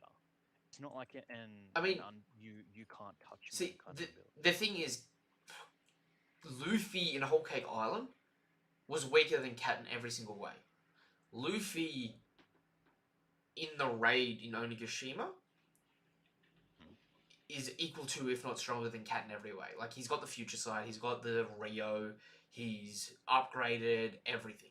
You know what I mean? He's learned advanced conquerors. Like, and I love Cat, right? Cat is a beast.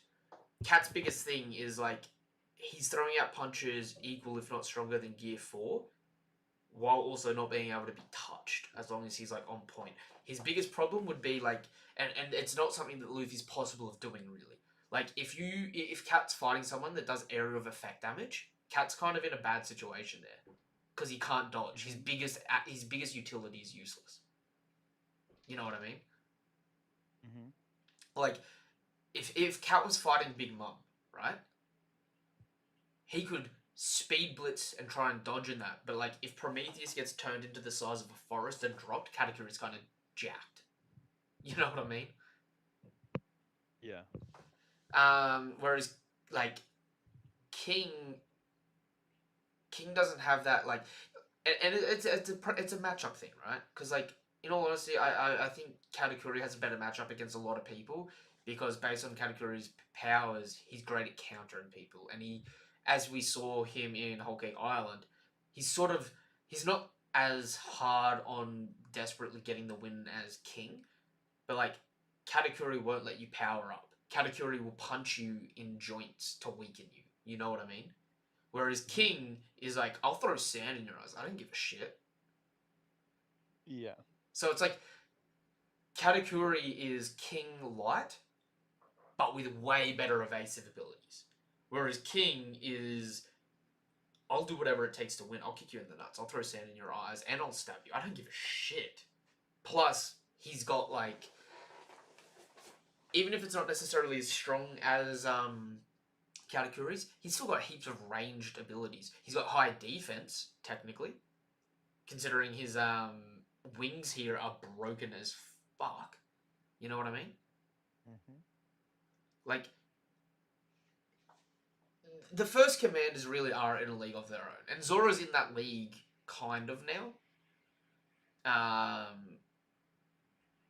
I would say Zoro's in that league. I mean, we saw his one sword style cut off the horn of Onigashima. You know what I mean? That's a big feat. I don't think he's in the league yet. Like, I think he's the bottom of the league, right?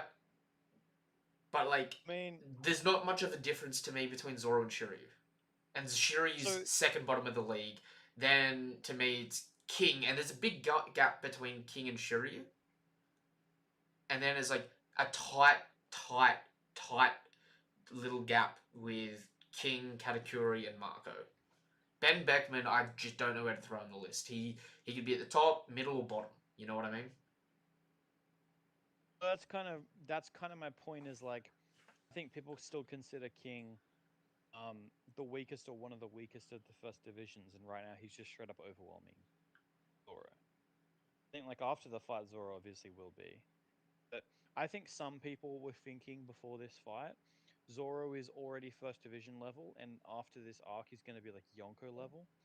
I think no. I think right now this is him getting to first, a little bit above first, I mean, but like, getting to first.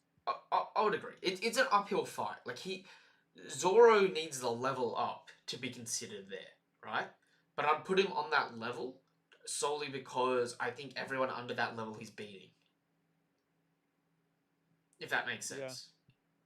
So it's like, even if he's scraping in significantly lower than them, he is higher than everyone under them at this point, really.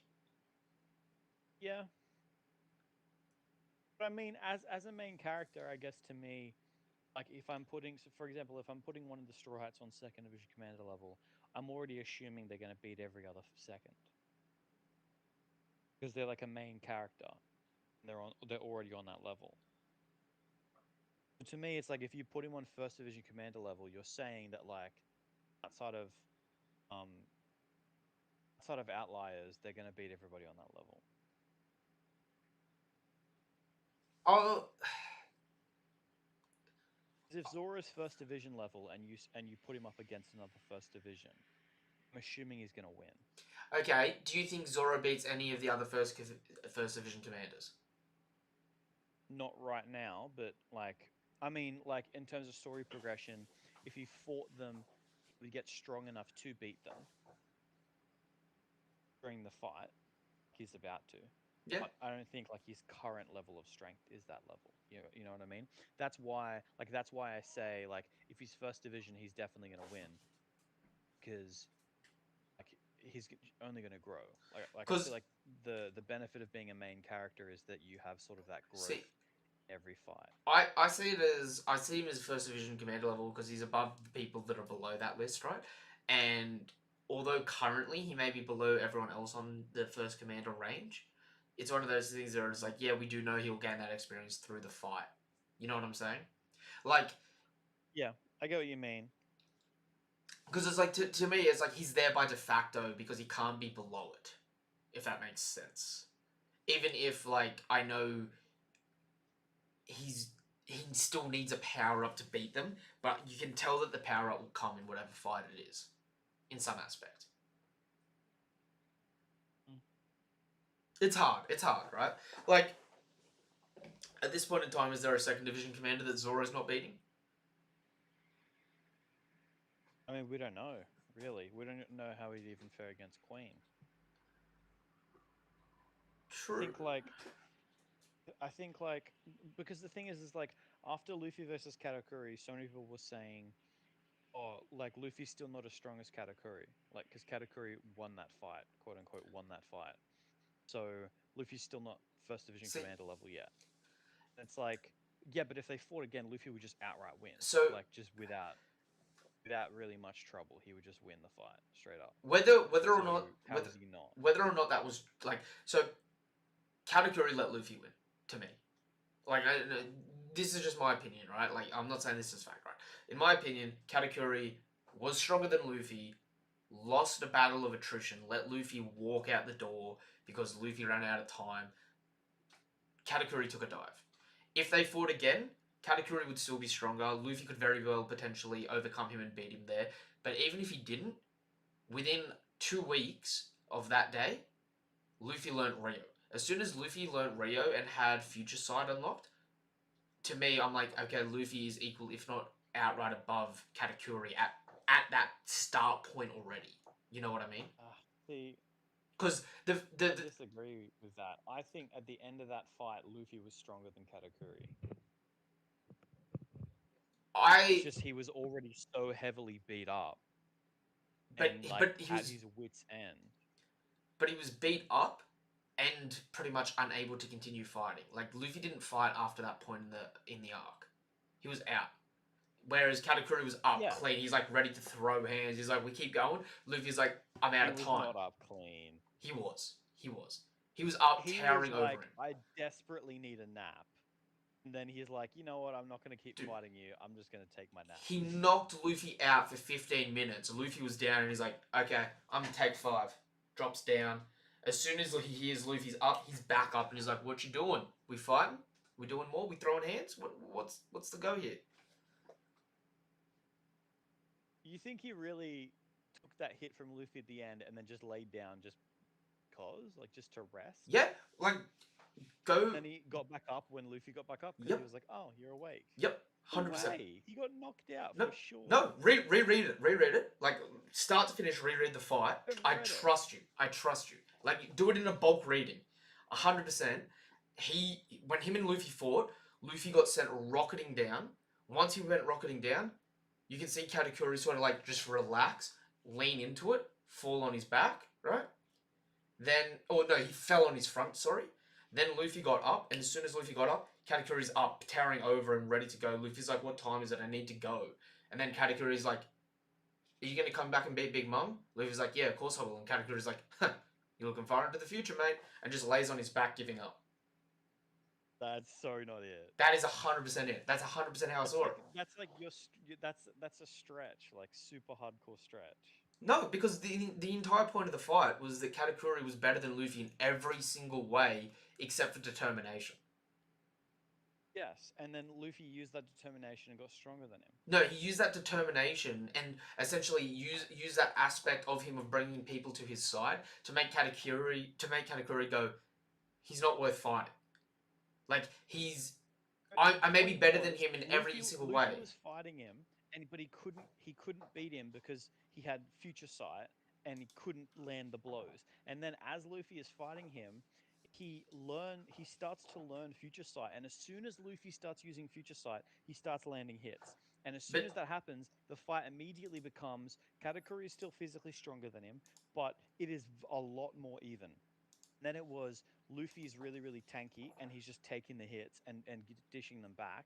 And you can literally watch again if you bulk read it, you can watch Katakuri slowly getting more and more fatigued, slowly getting more and more. He was because Luffy's getting more used to the Future Sight. 100% he was. Like, you're literally watching that fight. You're literally watching Luffy's Future Sight develop and his power rocket over Katakuri. No. And then at the end, it was like they're both so tired that they just take each other out. No. See, that's where I say that we're having a miss. Like, we viewed it differently because Luffy was getting to that level, but he was still a ways off that level, right? Like, Luffy didn't even. I agree that Katakuri could have, when he got back up at the end, could have kept fighting Luffy and was in a better shape than Luffy, and probably would have like won the fight if he was like a super evil person and wanted to just kill Luffy no matter what, right? I agree that like he would have won that fight, but at the end of that fight, they were equal in strength, or Luffy was slightly above, because Luffy went from being like in tatters because he just couldn't hit Katakuri, and he was so ripped apart, to then learning Future Sight and then took him out. Like, again, Luffy's tankiness was so much above Katakuri that, you know, he was already wounded more than Katakuri was once he got on his level. But then Katakuri impaled himself when they were close to getting on the same level. Yeah, but that was to equal out the damage that Luffy already took. So so any damage that Luffy potentially already took, Katakuri equals it out, impaling himself, and is like, okay, now we're back to a fair fight. Let's go. Well, I mean, Luffy still had all the wounds from Katakuri himself hitting him. Yeah, but that's because Katakuri was outclassing Luffy completely. Yeah, at the start, yeah. But it doesn't matter because at that point, right, when Luffy gets Future Sight and starts to be able to hit back against Katakuri, Luffy was way more fatigued than Cat was Yes, because he had because already been Katakuri getting had more beaten on. stamina, more strength, more speed. He was still like Luffy pulled out all the stops. He was using all of his best power ups and best moves, and it was still just sort of equaling it. And like again, I'm saying that at the time of Whole Cake Island, because as soon as Luffy, like, I agree, Luffy came out of that. I would argue Luffy came out of that a little bit weaker at Future Sight than Katakuri. So he say like Luffy went into that fight against Katakuri, and Luffy was at like 70% of what Katakuri was potentially, right? Luffy ended the fight. Katakuri's like gave up when Luffy got to 99% of what Katakuri was capable of.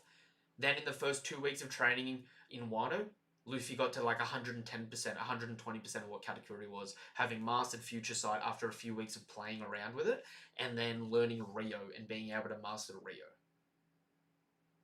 That's how I see it.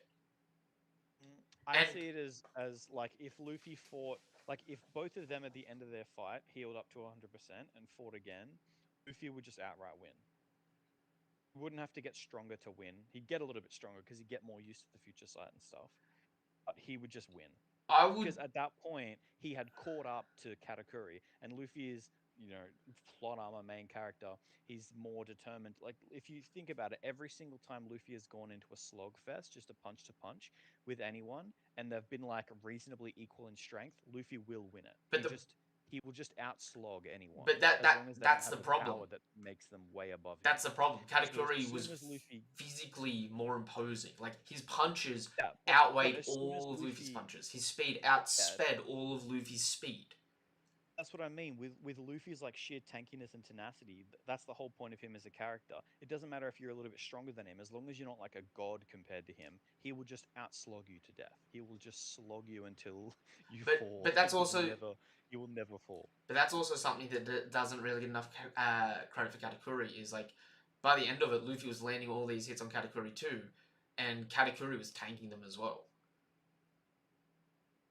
Yeah, I mean he was tanking them, but they were wearing him down. Yeah, just like Katakuri's punches were wearing Luffy down to me. Yeah, but And that's what anyway, I mean is like they they got to a point where they both slogged each other so hard, but like Luffy was already weak, right? Like he was already ragged. So it's like even if you but catch up to someone at that point, you're still gonna but get but beaten. remember, Luffy went and healed up halfway through the fight, Yeah, yeah, yeah.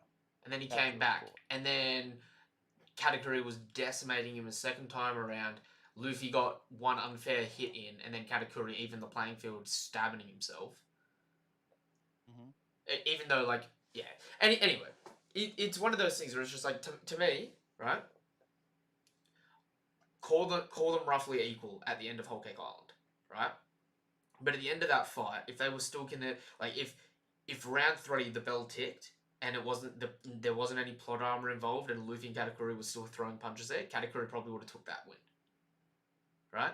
But then 2 weeks later, when Luffy learnt Rio in that, Katakuri ain't doing shit because Katakuri is going to try and dodge. He's going to try and use his Future Sight to open up a hole in his body to dodge those punches. And all of a sudden, the Rio that just spews off his attacks is just going to be dropping Katakuri. I mean, the only difference that we're misaligned on is I think if they both healed to full, Luffy could have immediately beaten Katakuri, whereas you think he had to learn Rio before he could beat him. Yeah, because my problem is even when Luffy had Future Sight, half the time he still couldn't land a hit on Katakuri. Because Katakuri Yeah, but it was had kind the of similar both ways. Like it was Katakuri. just sort of they were like, No, because Katakuri was still landing pretty much every single hit on Luffy. That's the point. Like, if you go back and look at it, Katakuri misses a few times when Luffy starts learning Future Sight, and then Katakuri's like, nah, I'm going try hard here. Katakuri's landing all the freaking hits. Luffy's landing like half of his hits on Katakuri, but Katakuri is still landing significantly more strikes on Luffy. And then every now and then when Luffy's throwing a punch, Katakuri's still opening up, doing his like intangibility sort of stuff. Which to me, the intangibility stuff is negated by Rio because it does like an aura effect off your body. You know what I mean? yeah, yeah, of course. I mean, Rio just sort of annihilates any Mm. And foe. also, like, and that being said, like, that's not even trying to address whatever the hell level 2 armament haki is that Katakuri said he had. You know what I mean? Because he only used that for certain attacks against Luffy when Luffy was in Well, Gear that's the 4 thing. to Yeah, overpower he Gear did 4. use that like so inconsistently. It was weird. Yeah, because to me, like, it's hard, and I'm literally about to start Whole Cake Island again for another big reread through of the whole thing, right? So maybe I'll reread it, and in a week's time I'll be like, do you know what, you're right. But like the last time I reread it, because I just read the fight part of it, because you know I love me reading the fights and that. But it's like, to me, Mhm. they were so equal. Like, they were designed to have like such similar abilities, but Katakuri was better in every single way, That, except no, I don't dispute that at all. I think that's 100% the case for virtually the entire fight. But that's what I but mean is like if you watch like the pace of the fight and Katakuri still gets hits in and still like yeah dodges and stuff like it definitely still seems like he's really dominant even all the way like to near the end of the fight. But like the fact of the matter is like Katakuri does at the end of that fight if you look at it start to get really worn down and that final hit that they both do against each other was like a ending like for no, but example if Luffy landed that hit on Katakuri and still had enough energy to keep fighting he would have won because Katakuri wouldn't have been able to recover from that hit unless he had time to recover which he see, did to me, right. right, that's where there's like a little bit of like a difference in how we interpreted it, right? Because Luffy and Katakuri both landed their hits, Yeah. yeah, except Katakuri's hit created a giant crater that sent Luffy down to wherever the hell fucking Fujitora sends his trash, right? Hmm. Whereas Katakuri took that punch in the gut, was still up for a few seconds, and then decided to like didn't decide, but like Luffy was out, so he just drops forward. He's out of the fight. You know what I mean? Then Yeah. 15 minutes later, I yeah. like you could make an argument that the only reason Katakuri laid down there in the end of the fight is what like Luffy normally does when he finishes his fights. You know what I mean? Like, you know when Luffy knocked out Crocodile and then just falls flat down. Same. Yeah, I just don't see it that way. Like, I just see it as like it because it looked very much like it hit him hard, and he like like cracked to the ground. Like, the thing is like I think he probably could have like stayed on his feet and maybe like walked off or something. Like, I don't think he was. I just think it's like in like the UFC, like when someone gets hit and they get rocked and they're like dizzy and they can't like think for a second. You know what I mean? Like I think if Luffy, for example, if that hit against that Katakuri landed on Luffy, if that missed somehow, ended on Cat, would have like stunned him for long enough, then Luffy would have just kept pounding on him, and then the fight would have been over. Like I think it was that close of a battle. Whereas, and I obviously think that like Luffy got more taken out. You know, like he was HP -10, while See, Katakuri was like HP 1. I don't see it as that. I see like when they went into their fight with each other, right? They were both at 100%. Then Katakuri wore Luffy down to say say 60% in just bare boxing. Well, Katakuri's at like 98%, Mhm. right? Then Luffy copped that like unfair attack that did his ribs in, right? And it dropped Luffy Mhm. down to like 50 or 40%. And then Katakuri's like, oh, okay, that was an unfair attack. Let me just equalize it, doing a 50% HP cut. Just axe myself here, bring it back to See, even. I don't think that stab did the damage like equaled out the damage that Cat had already done to Luffy. Okay. Just equaled out the damage that Luffy had unfairly done to him. Yeah, I can. That wasn't like, oh, you're at 50% now. I'm going to take myself all the way down to 50. It was like, oh, you cop 10%. I'm going to do 10% to myself. See, I don't necessarily see it like that. Because, like, Katakuri, like, impaled himself a lot deeper. Because the whole point of it to me was, the whole point of it was like, um, wasn't like, oh, we have to start again at an even level. It was like, okay, you took that damage unfairly, so I need to do the same amount. I need to take the same amount to make it fair. Like See, the point was that it's fair, whereas like that is unfair. Him see, taking 50. I saw it as him making it fair because like the way it played out earlier was Katakuri wasn't taking Luffy seriously. Katakuri dominated Luffy. Luffy got 2 hits in, dropped him to like 98% HP, and then Katakuri proceeded to be angry and just dominate Luffy. And then during the course of him dominating him, he's like, I actually kind of like this fight. It's been a while since someone's actually like made me fight. You know what I mean? Then Mm. Luffy got done dirty, and then Katakuri's like, oh, you got done dirty? Shit, let's knock them out. I'll injure myself down to the same level that you are now, and we'll scrap it. We're equals now. And they literally say, we're equals now, and then we'll go scrap. They fight. Katakuri and Luffy both exchange like massive hits. Katakuri and like Luffy's out, Katakuri's out for 15. They get up. Luffy's in a condition where he can't really fight anymore. Katakuri's clean to go, right? But then Luffy's like, dude, I gotta dip. I'm out of time. And Katakuri's like, alright, I'll call it. I'll take the dive. Drops down. Luffy leaves. And then even after that, Luffy says, like, he won the fight, but he doesn't feel good about winning the fight because he doesn't feel like it was an earned win. I don't think Katakuri was just like good to go. I don't think those words are like I don't know, proper man. way to He describe was it. Like, he was I think standing he could over have. like an I abs think like if it was like one of us have to. That's what I mean. Like, I think it was like one of us have to die here. I think Katakuri would be the killer. Like, I think Katakuri would be fine. He wouldn't die. I don't think he's like quote unquote good to go. Like, if another challenger comes in, he's fucked. Like, if Zoro comes in, he's fucked. true. I don't know.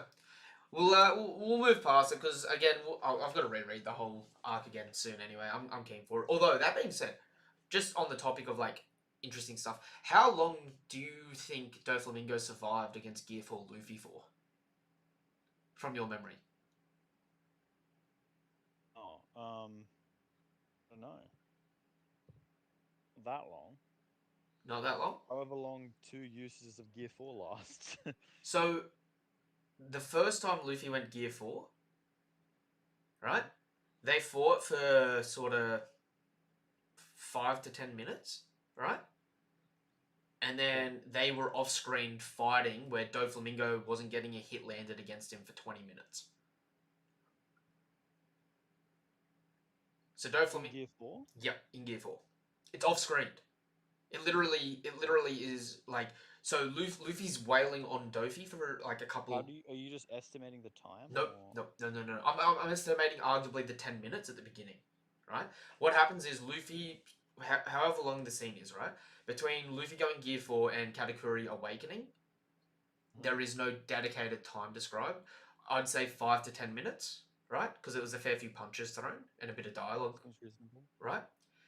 Then when Doflamingo awakens his fruit, there's literally a few panel montage, and it says 20 minutes later, and Doflamingo was still unhit by Gear 4 and blocking Gear 4 perfectly with his awakening. He was parrying Gear 4.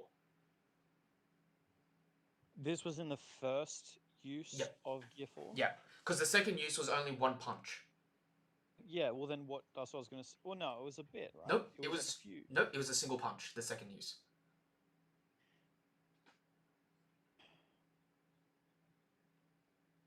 I don't remember it like that, eh? I've just come off it. I remember him like punching him a bunch, and then Doflamingo like retreated into the sky and then created like that web.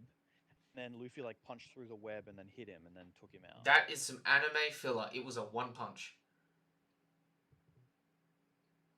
Okay, it's weird. Right? So Doflamingo. The idea is Doflamingo can block Gear 4, but if he gets hit once, he goes down. Well, it was a King Kong punch, right?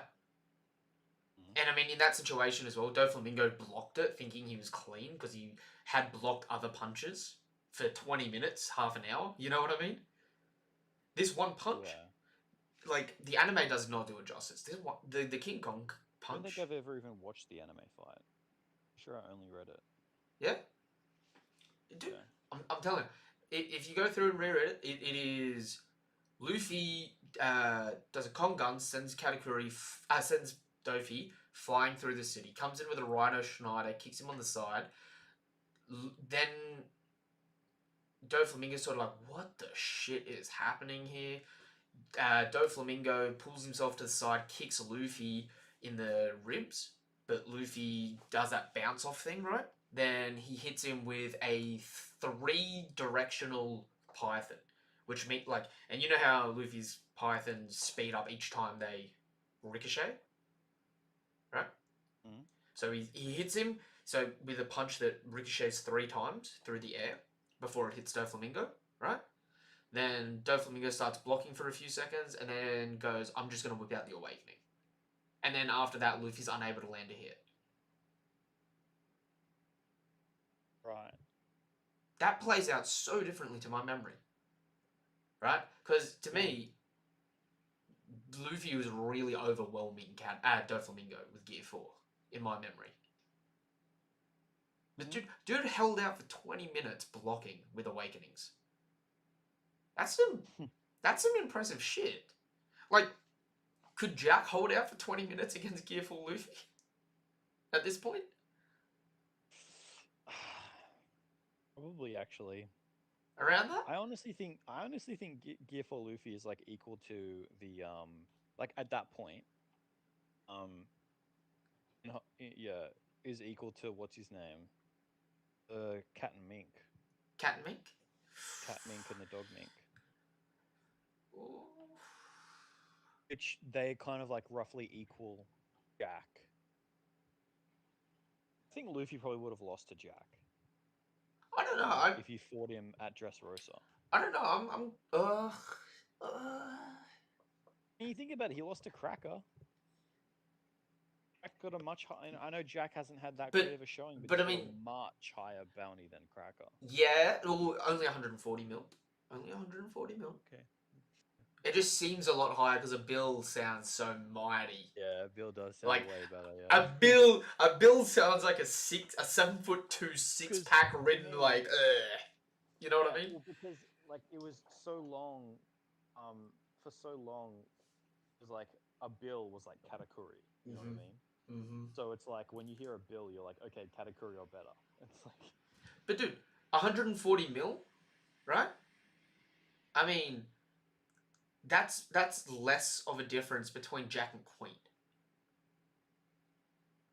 Yeah. Like Jack and Queen's difference is more than double that.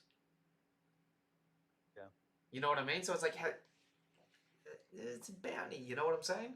But I mean, like, Cracker, right? Terrible matchup for Luffy because it's multiple adversaries that are all as strong as a Gear 4. You know what I mean? I think I honestly I don't see the problem with Cracker that I have is like it was purely just like I can't damn it I can't hurt you. Yeah. Right? Like he was getting some pain into Luffy, but it was mostly like counterattacks and stuff. It wasn't really like I'm also physically stronger than you and I can, you know what I mean? Like Cracker. Like Luffy, if he wanted to just like run away, he could have just been like, "All right, I'm out," and just like dude. left. Cracker came into that fight no different to how like the pacifistas rolled up in Marineford. You know what I mean? It was like there's a lot of them and they're pretty strong. But Cracker himself was hiding in the back, just like, please don't hurt me, sir. Please, sir. I feel like they weren't very like. I mean, the fact that Luffy lasted like 8 hours trying to fight against him, trying to like get through the Crackers, would kind of imply that like in terms of offense, Cracker isn't that much of a threat.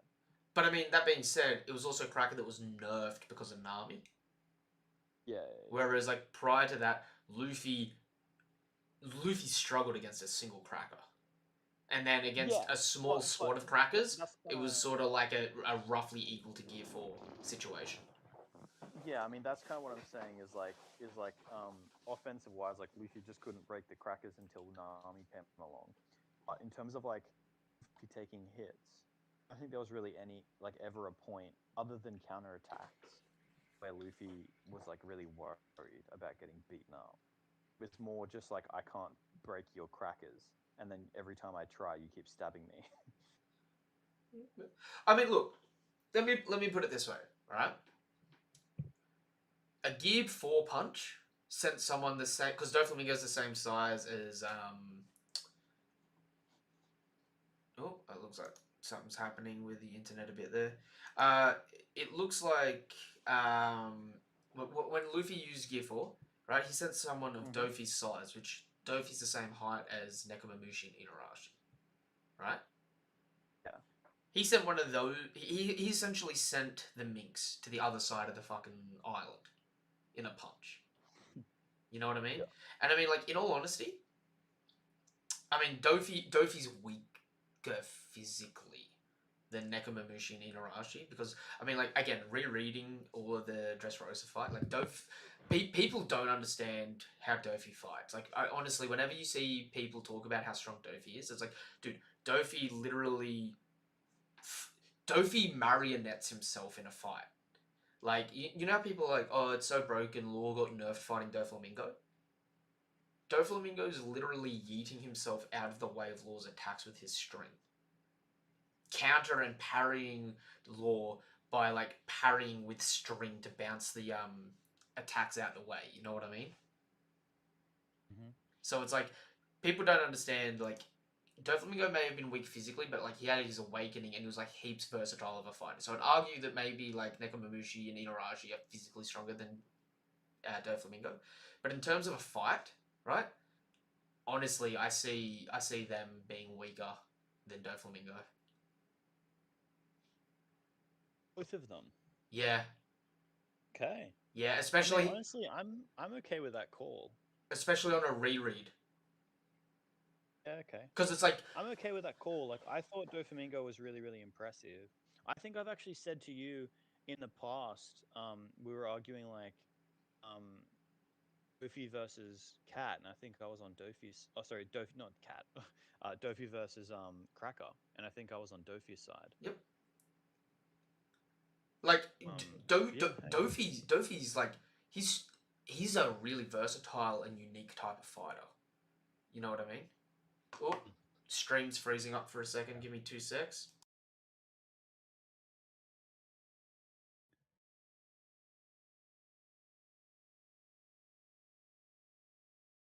Thought she was in the chat.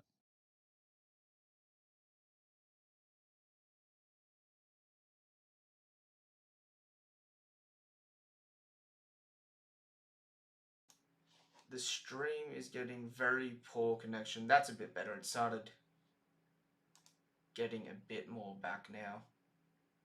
Hello, can you hear me, chat? Sorry, we cut out for a second there. But yeah, like rereading Dressrosa, right?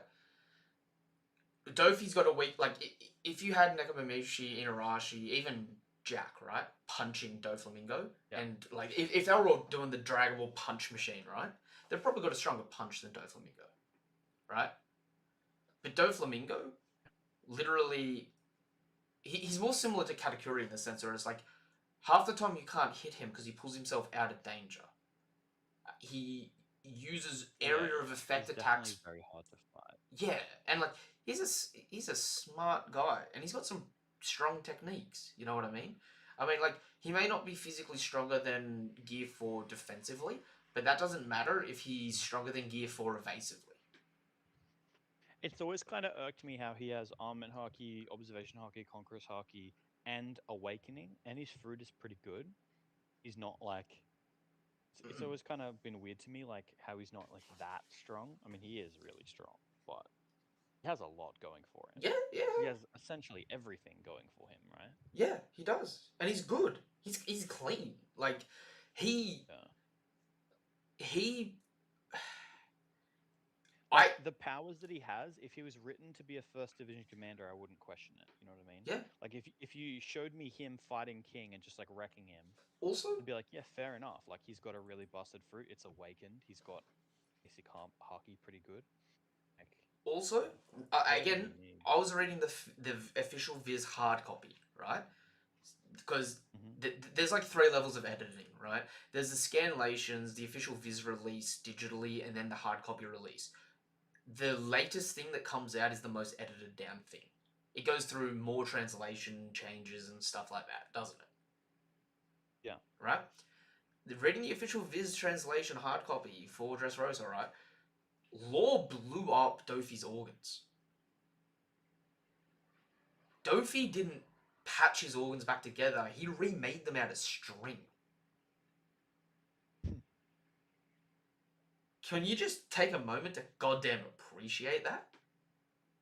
Because it's like the internal damage of Law ruptured his organs, and it's like in the anime, it's like Dofi's like doing emergency surgery to like pull his stuff back together and make it work. It's like in the manga, he pretty much just says it's just like, yeah, my organs got destroyed, so I'm just having to make do with my fruit to, make organs. Mm-hmm. You know what I mean? To me, the fact that he did that and then started to fight Gearfall Luffy after that, based on his ability to remake them, I wouldn't even say that he was necessarily nerfed like I've thought in the past when he fought. I've said in the past that Law probably took him down to like 50% health with that attack, and then Luffy finished off the last 50%, right? And when I say health, I'm not meaning like that deteriorates his fighting ability, but like, and I think we've even agreed on that in the past, right? But in all honesty, I look at that now and I'm like, Law probably did an attack to get him down to 50% health, and then he was a 2-stage boss. When he's under 50% health, he gets 100% health back. You know what I mean? Yeah. Because there's like, week to week reading so different to a reading in bulk, and we all know it, right? Like, people froth like crazy over the pre-time skip, saying the post-time skip is nowhere near as good. But that's because like all post-time skip is supposed to be read in bulk, really. Like I know there's week to week enjoyments for it, and there's great discussions for it. But it's like, dude, if you pick up any of these arcs and read them, like, remember, Dressrosa is 1 day. Do you know how? Okay, I'm sorry. I gotta wheel this in for a second. Do you know how ridiculous and how underutilized some of the and then like how forgotten some of the stuff is in that? Do you remember the photo I sent you about Sai when he beat Don Chinjiao and Lao Ji? Yeah. When he cracked the plateau in half? Yeah. That? Yeah. I mean, I've always thought that his showing has been really good. Yeah. Really, really good. It's just that people kind of sleep on it. Yeah. To me, he was actually shown being one of potentially the like best fighter that Yeah. was there. And he Yeah. had like a lot of prestige. I mean, like he's Don Chinjiao is with him, right? But he's the leader. Yeah. He's the leader of the army and all that shit. Yeah. So yeah, I mean, I always thought that he had like a really good. I just think people kind of like don't think too hard about how strong the different people are. They're just like, Well, yeah, again, Luffy's that's a because karate guy. He's cool. that's because they haven't been highlighted in ages. Because you forget, right? Those characters that you're like, oh yeah, they're not that strong. You forget when this arc's over and they come back, right? They're gonna be fulfilling the roles of like of the headliners and stuff like that, or of the Topiropo. You know what I mean? Yeah. Because it's like, dude, Sai. And for those of you that don't know what I'm talking about, if you go and check Sai defeating Lao Ji, right? When he kicks, so like one big thing that people say for like power scaling wise is like when Luffy beat Doflamingo with the King Kong punch, he punched Dofi, and then Dofi went flying so hard he split up all the hollowed area of Dressrosa. You know what I mean? And like that's power scales go wild with that because of how much force that would require. Sai may not have done it more consistently, but Sai technically had a bigger area of effect attack than Zoro did against Pika. Because if you actually look on the page where Sai beats Lao Ji, his attack is like 3 times bigger than than Pika's waist, which everyone's like, oh my god, Zoro cut Pika in half. You know what I mean? Like, to me, the impressive thing about Zoro beating Pika wasn't that he cut him in half. Like, that is really impressive, but it's like Zoro cut him in half, and then cut him in half again, and then cut him in half again, and then cut him in half again, and then one-shot him. You know what I mean? Whereas, like, Sai is, like, super underrated. He split, like, I think it's a 50-meter deep plateau that was, like, a couple 100 meters long. And just made a giant hole through the whole thing. It's pretty busted, man. And, like, that's just one of Luffy's allies now. I mean, like, how many people can take attack like that? Like, on Kaido's... Conqueror's Haki. No, he doesn't have Conqueror's Haki. That's just normal Haki. You know, wait, Someone had Conqueror's Haki. Don Chinjiao did, but Sai doesn't, as far as we know yet. Sai doesn't have it confirmed, but he's got it in the family. No.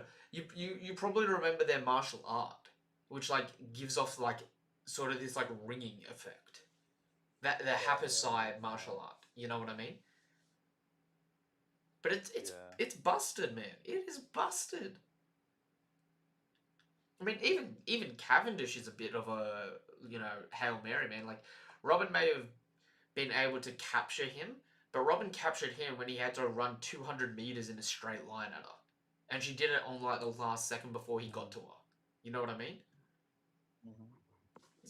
The Grand Fleet, man. The Grand Fleet, pretty crazy people. Definitely. I'll be damn well excited when they come back into the story, because do you know who I'm probably the most excited for? In all honesty, yeah. I actually say that Straw Hats plus Grand Fleet are stronger than any young Kokoro? Or about equal to or stronger than all of Kaido's crew. Yeah. Except for Kaido, of course. Yeah. Yeah, no, I think because I think like if you I just think they I mean, the headliners aren't that impressive, are they? No, and I mean, the fact that just the Straw Hats themselves took out the Toby Ropo is pretty good, because that means you've got basically all the Toby Ropo down. You've got Zoro and Sanji to deal with King and Queen, and they can get assistance from some of the leaders. Like, Sai could help against one, and then like, I don't know, that'd just be pretty cool. I mean, that's not even using Bartolomeo and his hacks abilities in the situation either. Yeah. And do you know who doesn't get nearly enough credit because they were getting kind of shat on in the arc? Because they've got Hydrogen has no durability. Dude got one shot by Gear 2. And I mean, like, that's consistent. A lot of people get one shot by Gear 2 punches, right? In the higher echelon of One Piece, not as much. Like, if you're of a 300 mil bounty, you're not getting one shot by Gear 2 pistol. You know what I mean? Like, under that, there's an argument, maybe people under 150 getting one shot by Gear 2, people over 150 surviving for a little bit, people over 200 to 300 sort of being able to fight it for a bit. You know what I mean? Yeah. But it's like, dude, Hydrogen punched Mock Vice, right? Mock Vice broke every bone in Hydrogen's body, and then Hydrogen punched 100 tons or 100,000 tons. I gotta look it up. I'll have to look it up, right? I think he punched 1,000 ton, right? Several hundred meters in the air, so fast that he cut Mock Vice pretty much in half on the birdcage. You know what I mean? It's like he knocked Mock Vice so fast into that it was like an Olympic.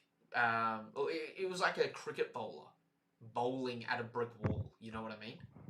He just threw him. He fucking got him out of there, and like it may have broke every bone in his body, but dude, that was 1,000 ton, right? That's like. I mean, he was like, when you think about it, there was that flashback, right? Yeah. And they were talking about him being some kind of like, not necessarily like prodigy. But no. They said that. They said he was a prodigy of the Giants. Prodigy? Like, did they use that word? Because my memory of it is more just like your kind of like what the supernovas are considered. No. Like a really. Okay.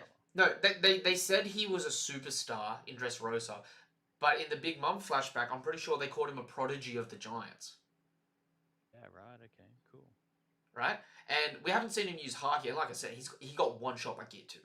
Like, the dude's got no defense. He's a big target. He's a big boy. He needs something for that health bar. You know what I mean?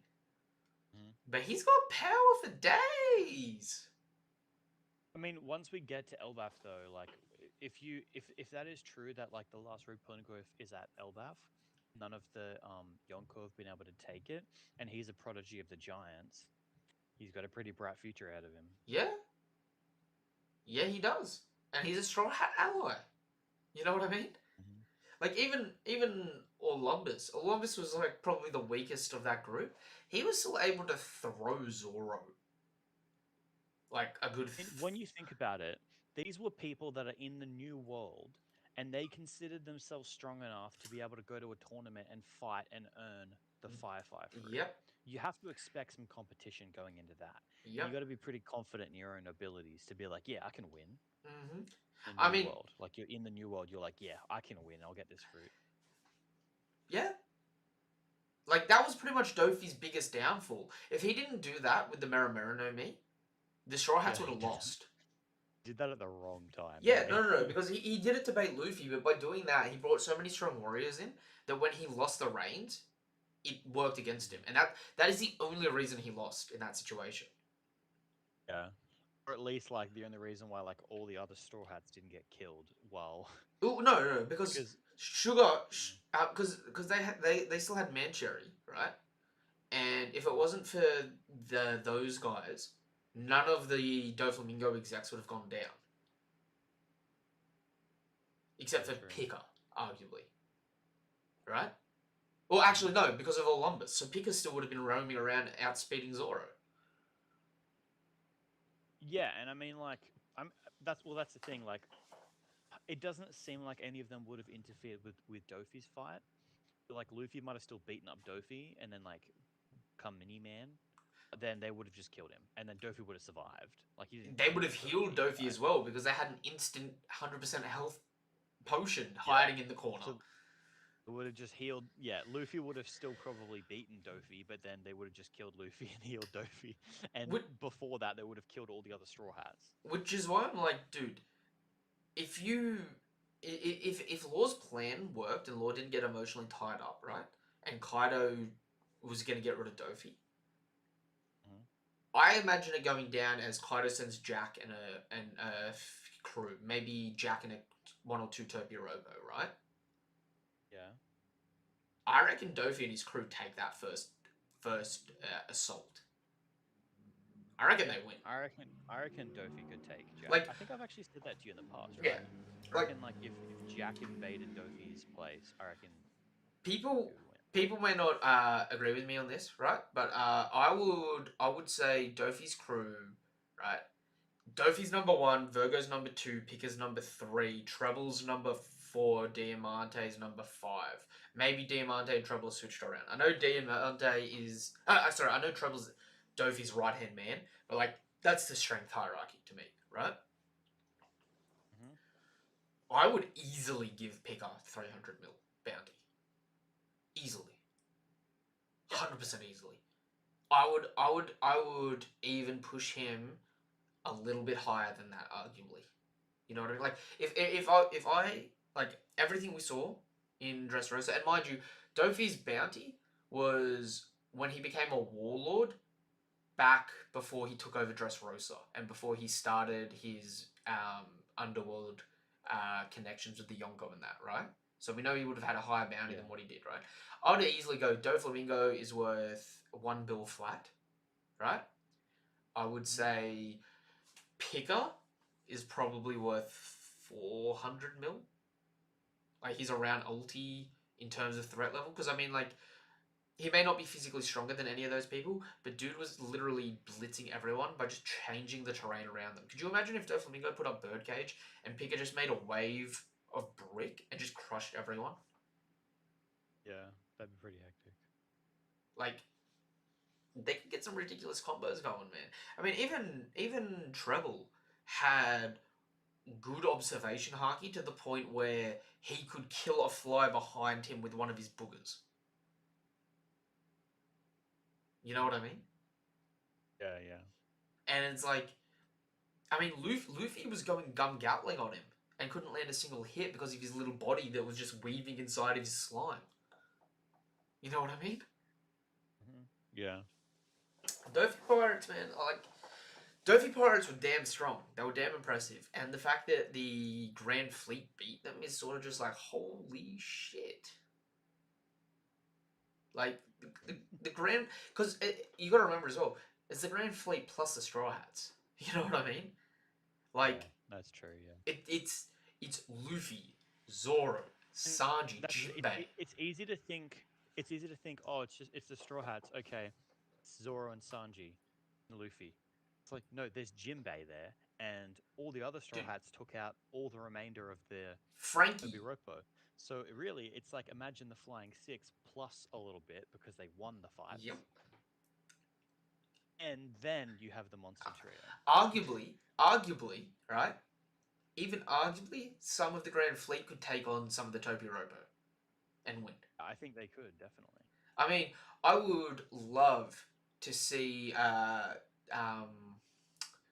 mean, already actually, bloody. How am I forgetting his name? I think Sai versus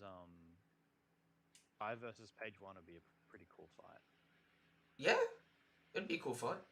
I'd probably.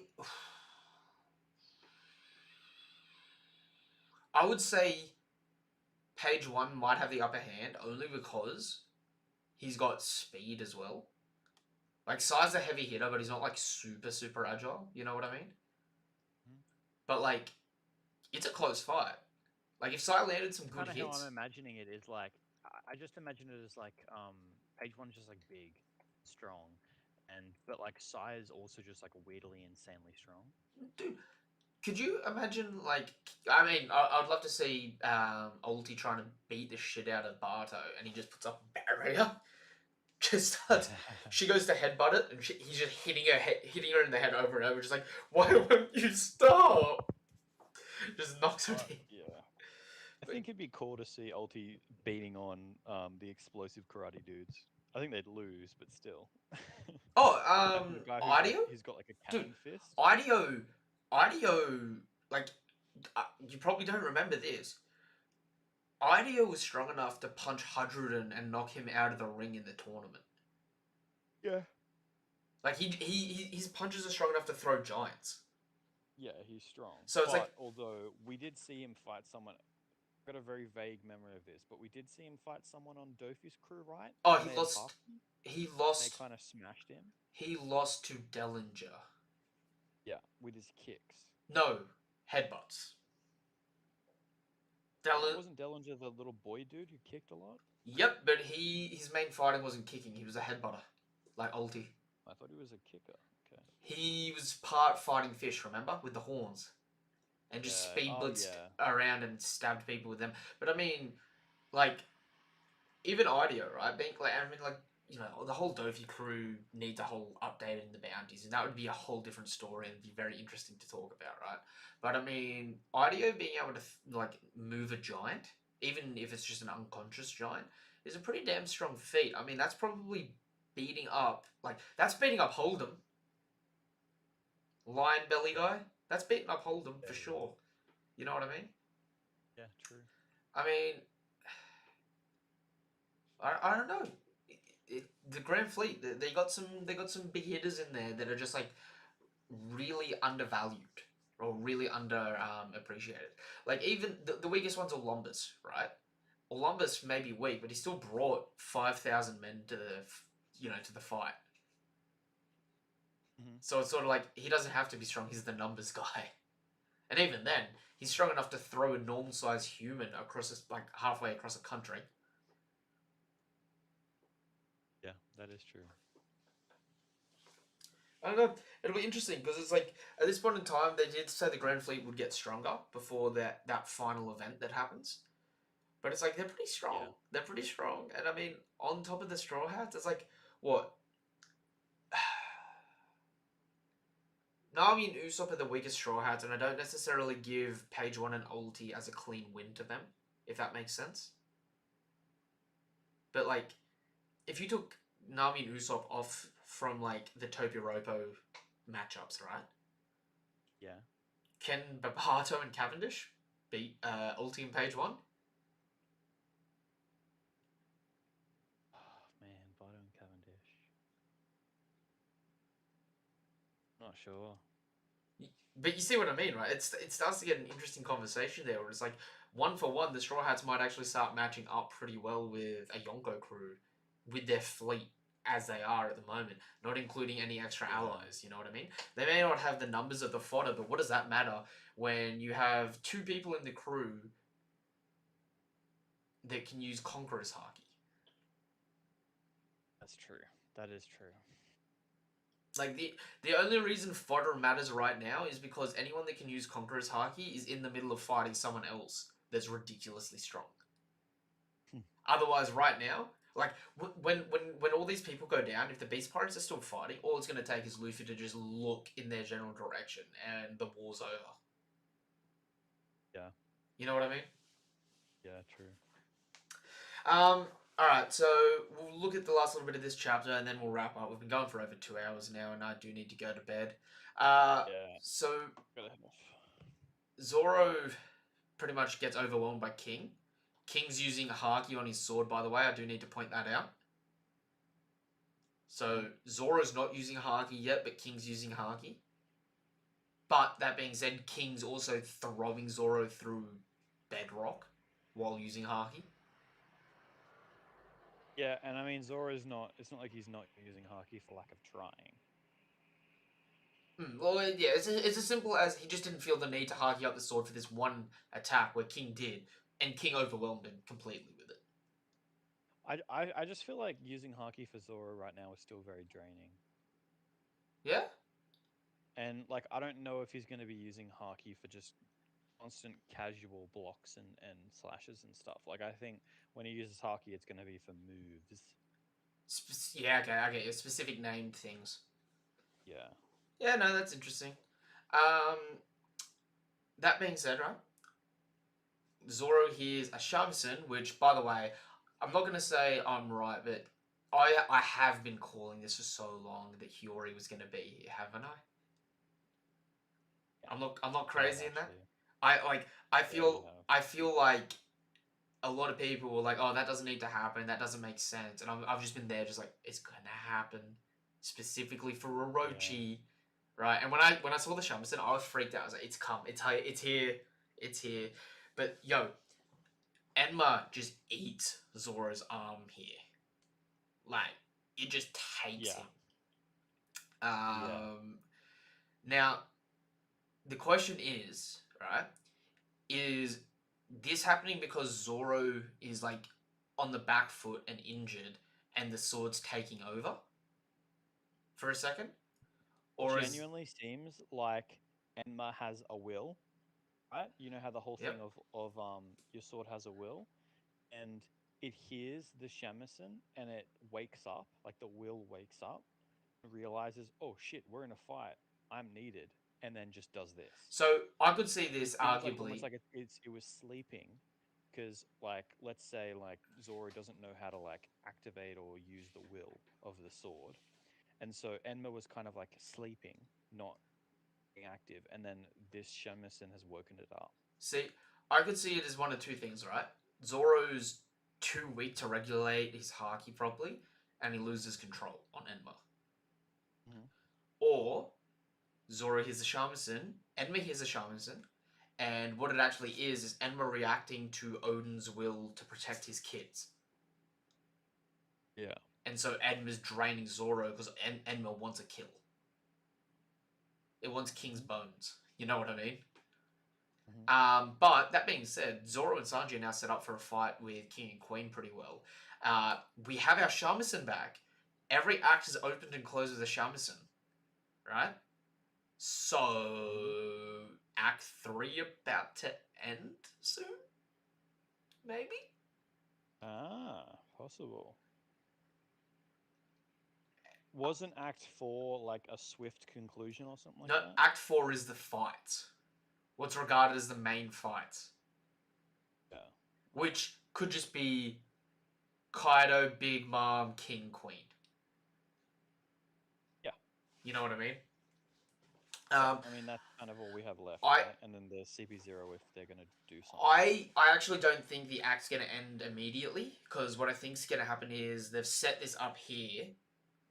The act will end after she... So, okay, one of two things will happen, right? the act will end pretty well immediately, or it set this up so that in a little bit the act will end when we resolve some of the other issues and we're just left with the fights. You know what I mean? Okay. I still like Denjiro's been missing for ages, so maybe Denjiro will come here and help out with Hiyori.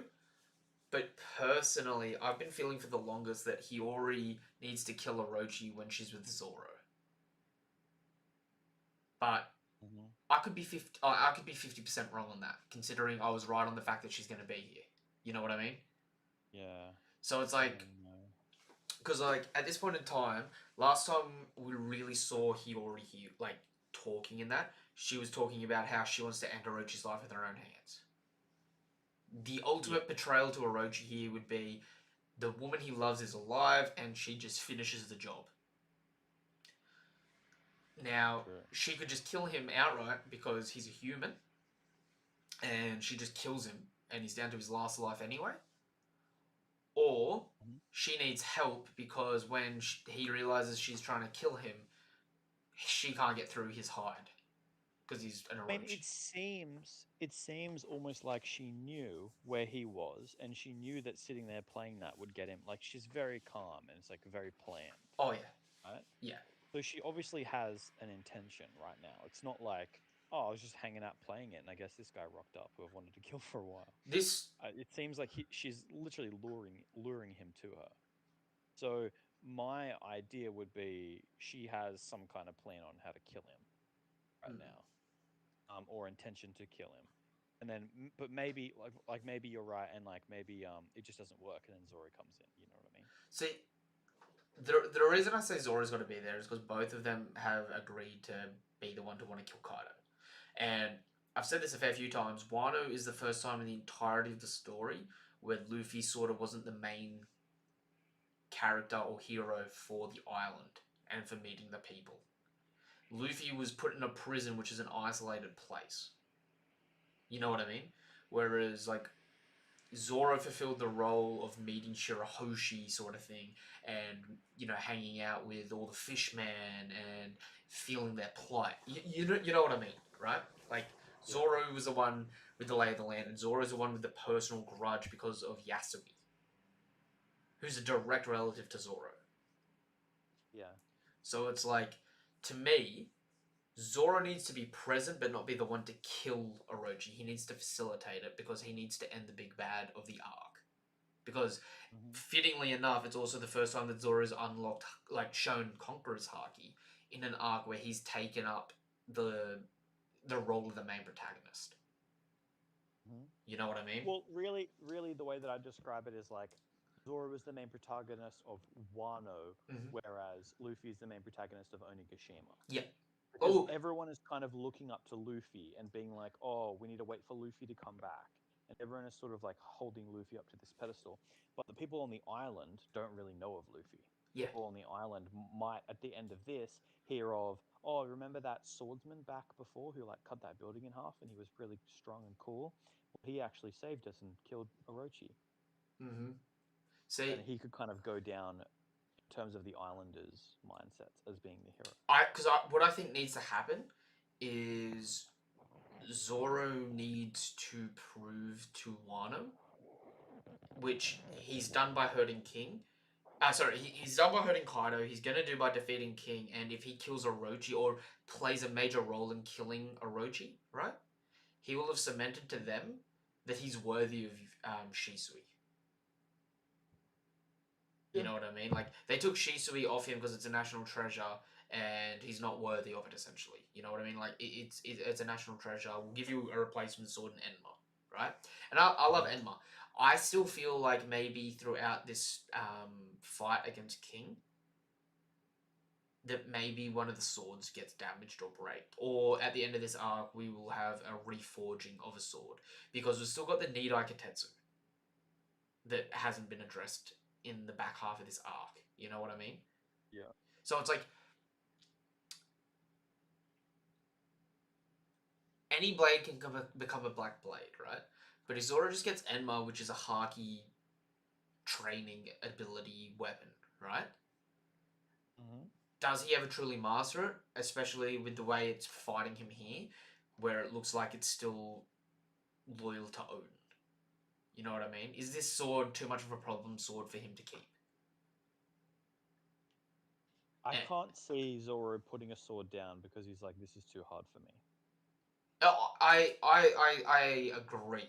Like I would feel he would master it, but then he would go like he can sort of vibe with the sword and know that that's not what the sword wants. You know what I Yeah, mean? I mean, I could see it if, for example, like at the end of this arc, he gives it to Hiyori and he's like, I felt that its will wants to be with you. Yeah, I right. could see Because that, yeah. like look, we've got he's got Sandai at the moment. He's got the Ichiwado and Enma, right? He's never gonna lose Yeah. the Ichidai. So I just put the finger up there. He's never gonna lose the Ichidai because that's his whole story arc, right? The Sandai is the weakest of his current swords, so I could see him replacing it with the Nidai. But then again, he could also just have the Sandai, Nidai, and the Ichidai eventually. You know Mhm. what I mean? Because like Yeah. I know it's in a gag situation, but you do like we all remember the fact that Zoro in the future is I'm a master of four sword style now. You know what I mean? Oh, that meme, yeah. So there's not necessarily a reason to say that he won't ever have four swords. Where does the fourth one go? Well, I was gonna In his mouth, in either direction. in his butt cheeks, defending the back. No, but like what I'm more saying is like I could see him carrying four swords. So it's like when he becomes the world's greatest swordsman, he's mastered three sword style. What's the next natural step? Get a fourth sword and keep progressing. Yeah. You know what I mean? So I could see like if his final fight in like one of his final fights in the story will be fighting the world government, right? If that Gorosei Mhm. member does have the Ichidai, right? I could see like it's either going to be Zoro's got the Wado, Enma, and eventually upgrades from the Sandai to the Nidai to the Ichidai, or he's got the Wado that he uses as like a special keep save, and then he's got the Sandai, Nidai, and Ichidai, and those swords being all three ranks means which sword he's using depends on how strong he's going against his opponent. You know what I mean? Yeah, yeah, Like the stronger someone is, the more he pulls out a better grade sword. Sort of like how Mihawk pulled out the little dagger. You know what I mean? So it could go different ways, but that's still a plot point that's sort of hanging in the wind. Also, we've got Tenguyama, right, who's a swordsmith. Now, if he's not Odin's dad, because that still is a possibility for whatever reason, right? And if he is actually a yeah. swordsmith, there's also the possibility that he reforges two swords into one sword or something like that and increases the rank of a sword in this arc when it's all over. You know what I mean? Or Mhm. he even makes a sword for Zoro specifically from scratch. You know what I mean? Like, give Enma Yeah, back yeah. to Hiyori because Hiyori and Momo have to rule side by side with one of their father's swords each, and will make Zoro a brand new sword from scratch. Yeah. So it's like I know there's a lot there, but it's like, dude, it's swords. Everyone loves swords. Swords are cool. Oda loves swords. Otherwise, he wouldn't have included them in the story like that. But there's still something to do with them somewhere. You know what I mean? Yeah, yeah, yeah. That being said, we should wrap it up there, shouldn't we? Yeah, I got ahead. Yeah. Any predictions for the next chapter? I think next chapter will probably just be Hiyori talking with Orochi at the beginning of the chapter. Then before this act ends, we're going to address trying to stop the yokai, and potentially it's not going to work, and the great tragedy will be Onigashima blows up above the flower capital. Maybe, who knows? Mhm. I think that Zoro and Sanji won't happen next. Zoro and Sanji fighting King Queen won't happen next chapter. Outside of maybe a frame or two, we may cut back to Kid and Law for a couple of seconds. You know what I mean? I think next Mhm. chapter is more going to be focused on trying to stop the yokai and the Orochi Hiyori stuff, and then with a little bit of fight sprinkled in, but nothing of significance fight wise. Mm-hmm. You know what I mean? Just like a little bit of a clash from all sides of the war front. What are your thoughts? I don't know what's going to happen with the yokai. It's really tough because it doesn't look stoppable right now. Mm-hmm. Although maybe that's like what Yamato's big accomplishment is. But It's like fighting and stopping the yokai. but I mean, she's already stood up for against Kaido for a fair bit, which is pretty impressive. You know what I'm saying? Yeah. Where it's like, what if her and Brook think they stop it by freezing it, but because it's intangible, because we've seen it go through walls and that, it just goes through it and then blows up, and that's part of the tragedy. Yeah, but the thing is what happens if it blows up? Because I mean, we could say, sure, like maybe Zoro's outside, so maybe he just like somehow survives. But how is everyone else getting out? We have like all of the Straw Hats to account for. It could blow up. Even if it annihilates all the samurai, all of the retainers, all of them, even if we say all of them are going to die, I don't think it's going to wipe the whole Straw Hat crew. What if it blows Onigashima into chunks, but it doesn't necessarily kill anyone because it's down in the basement, right? So it blows it all up into chunks, and Momo catches the chunks in the air, and the rest of the arc is like mini floating islands above the flower capital. I mean, it's possible. I think it's unlikely though, because they seem to imply that it would go off like a nuke. True. It's hard because this. Good point, Get XL. Jinbei could wet the gunpowder. Yeah, true. Is he nearby though? He's up the top, but I mean, we just saw Nico, Robin, and Brook go from the top floor to the basement. Yeah, that's true. So Jinbei was on level 5, so he probably would have had to get down as well. Maybe that's like the boss fight that like all of the Straw Hats have finished their fight, and now it's like, what are they going to do while the rest of the people Stop fight? the Well, yokai. they're going to be fighting the yokai. Yeah, that's fair. You just have like all the Straw Hats versus this big fire demon. Then most of it gets off screen just be focused on. Okay. Think about that then. I know it might piss some people off to think that Kanjuro might still be alive, right? But Kanjuro might know where his painting is, right? Kanjuro reports back to Orochi, the yokai is about to blow up the place. This is the final blah, blah, blah, blah, blah. Thank you for hiring me. Goodbye, Orochi. And Orochi's like, yes, waiting for it. It doesn't go off. Nothing explodes.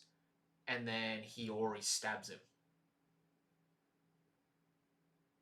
So, like, Orochi's thinking that he's going to be safe and get out of here with Fukuro Juko. You know what I mean? And, like, because Orochi thinks Hiyori's dead and he's in, like, he doesn't know what's happening, he's sort of, like, not in the right frame of mind and is caught off guard. He's waiting for it to explode. It doesn't explode. And he's like, what? Nothing jammed in the back. Done dirty. You know what I mean? Yeah. Although, it's hard.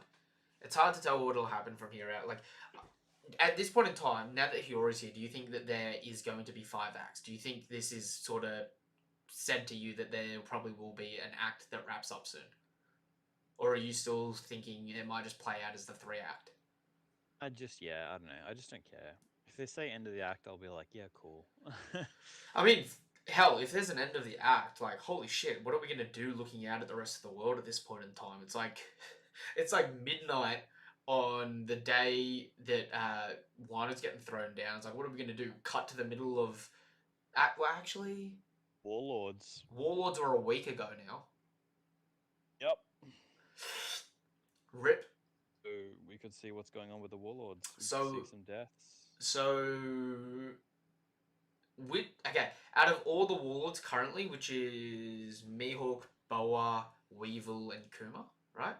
Out of all of them that are left, which one do you think would be the most likely to be spared if the SSG comes? And I don't mean Mihawk. who do you think... So do you think narratively Mihawk is most likely to be spared? I don't think Mihawk is going to die. I'm not necessarily saying die, right? I'm saying because at some point I feel like one of the warlords will somehow make their way to Luffy to let him know what's going on and to like describe what SSG is in some capacity. Maybe not. You know what I mean? If it's hard, right? The warlords need to show that they're broken powerful and they need to go all out. They need to not be considered a joke. But at the end of the day, if you're saying that the SSG is strong enough to take on the Yonko and you don't need the warlords, you're gonna need to beat the warlords to battle test that. You know what I mean? Yeah. And it's like it's hard to tell which one, like, because I think if they're gonna do anything, they'll take all warlords but one out. But the problem will be which warlord would be the one that would be spared, you know? Mhm. Anyway, that's a topic for another conversation. Yeah. Yo, thank you for coming. This went a little bit longer than I expected, but it is what it is. If you haven't done so already, like the stream, subscribe to the channel, hit the bell icon for more notifications for content like this and all that good stuff. Follow me on all the socials. And how did Hiyori get to Onigashima? I think Hiyori got to Onigashima when she probably stowed away in the ship that Otama did. Sorry, that was just one last question I saw there. Because remember Otama came late, didn't she? Anyway, I think. peace, nothing but love, nothing but respect. Have a damn good night and goodbye.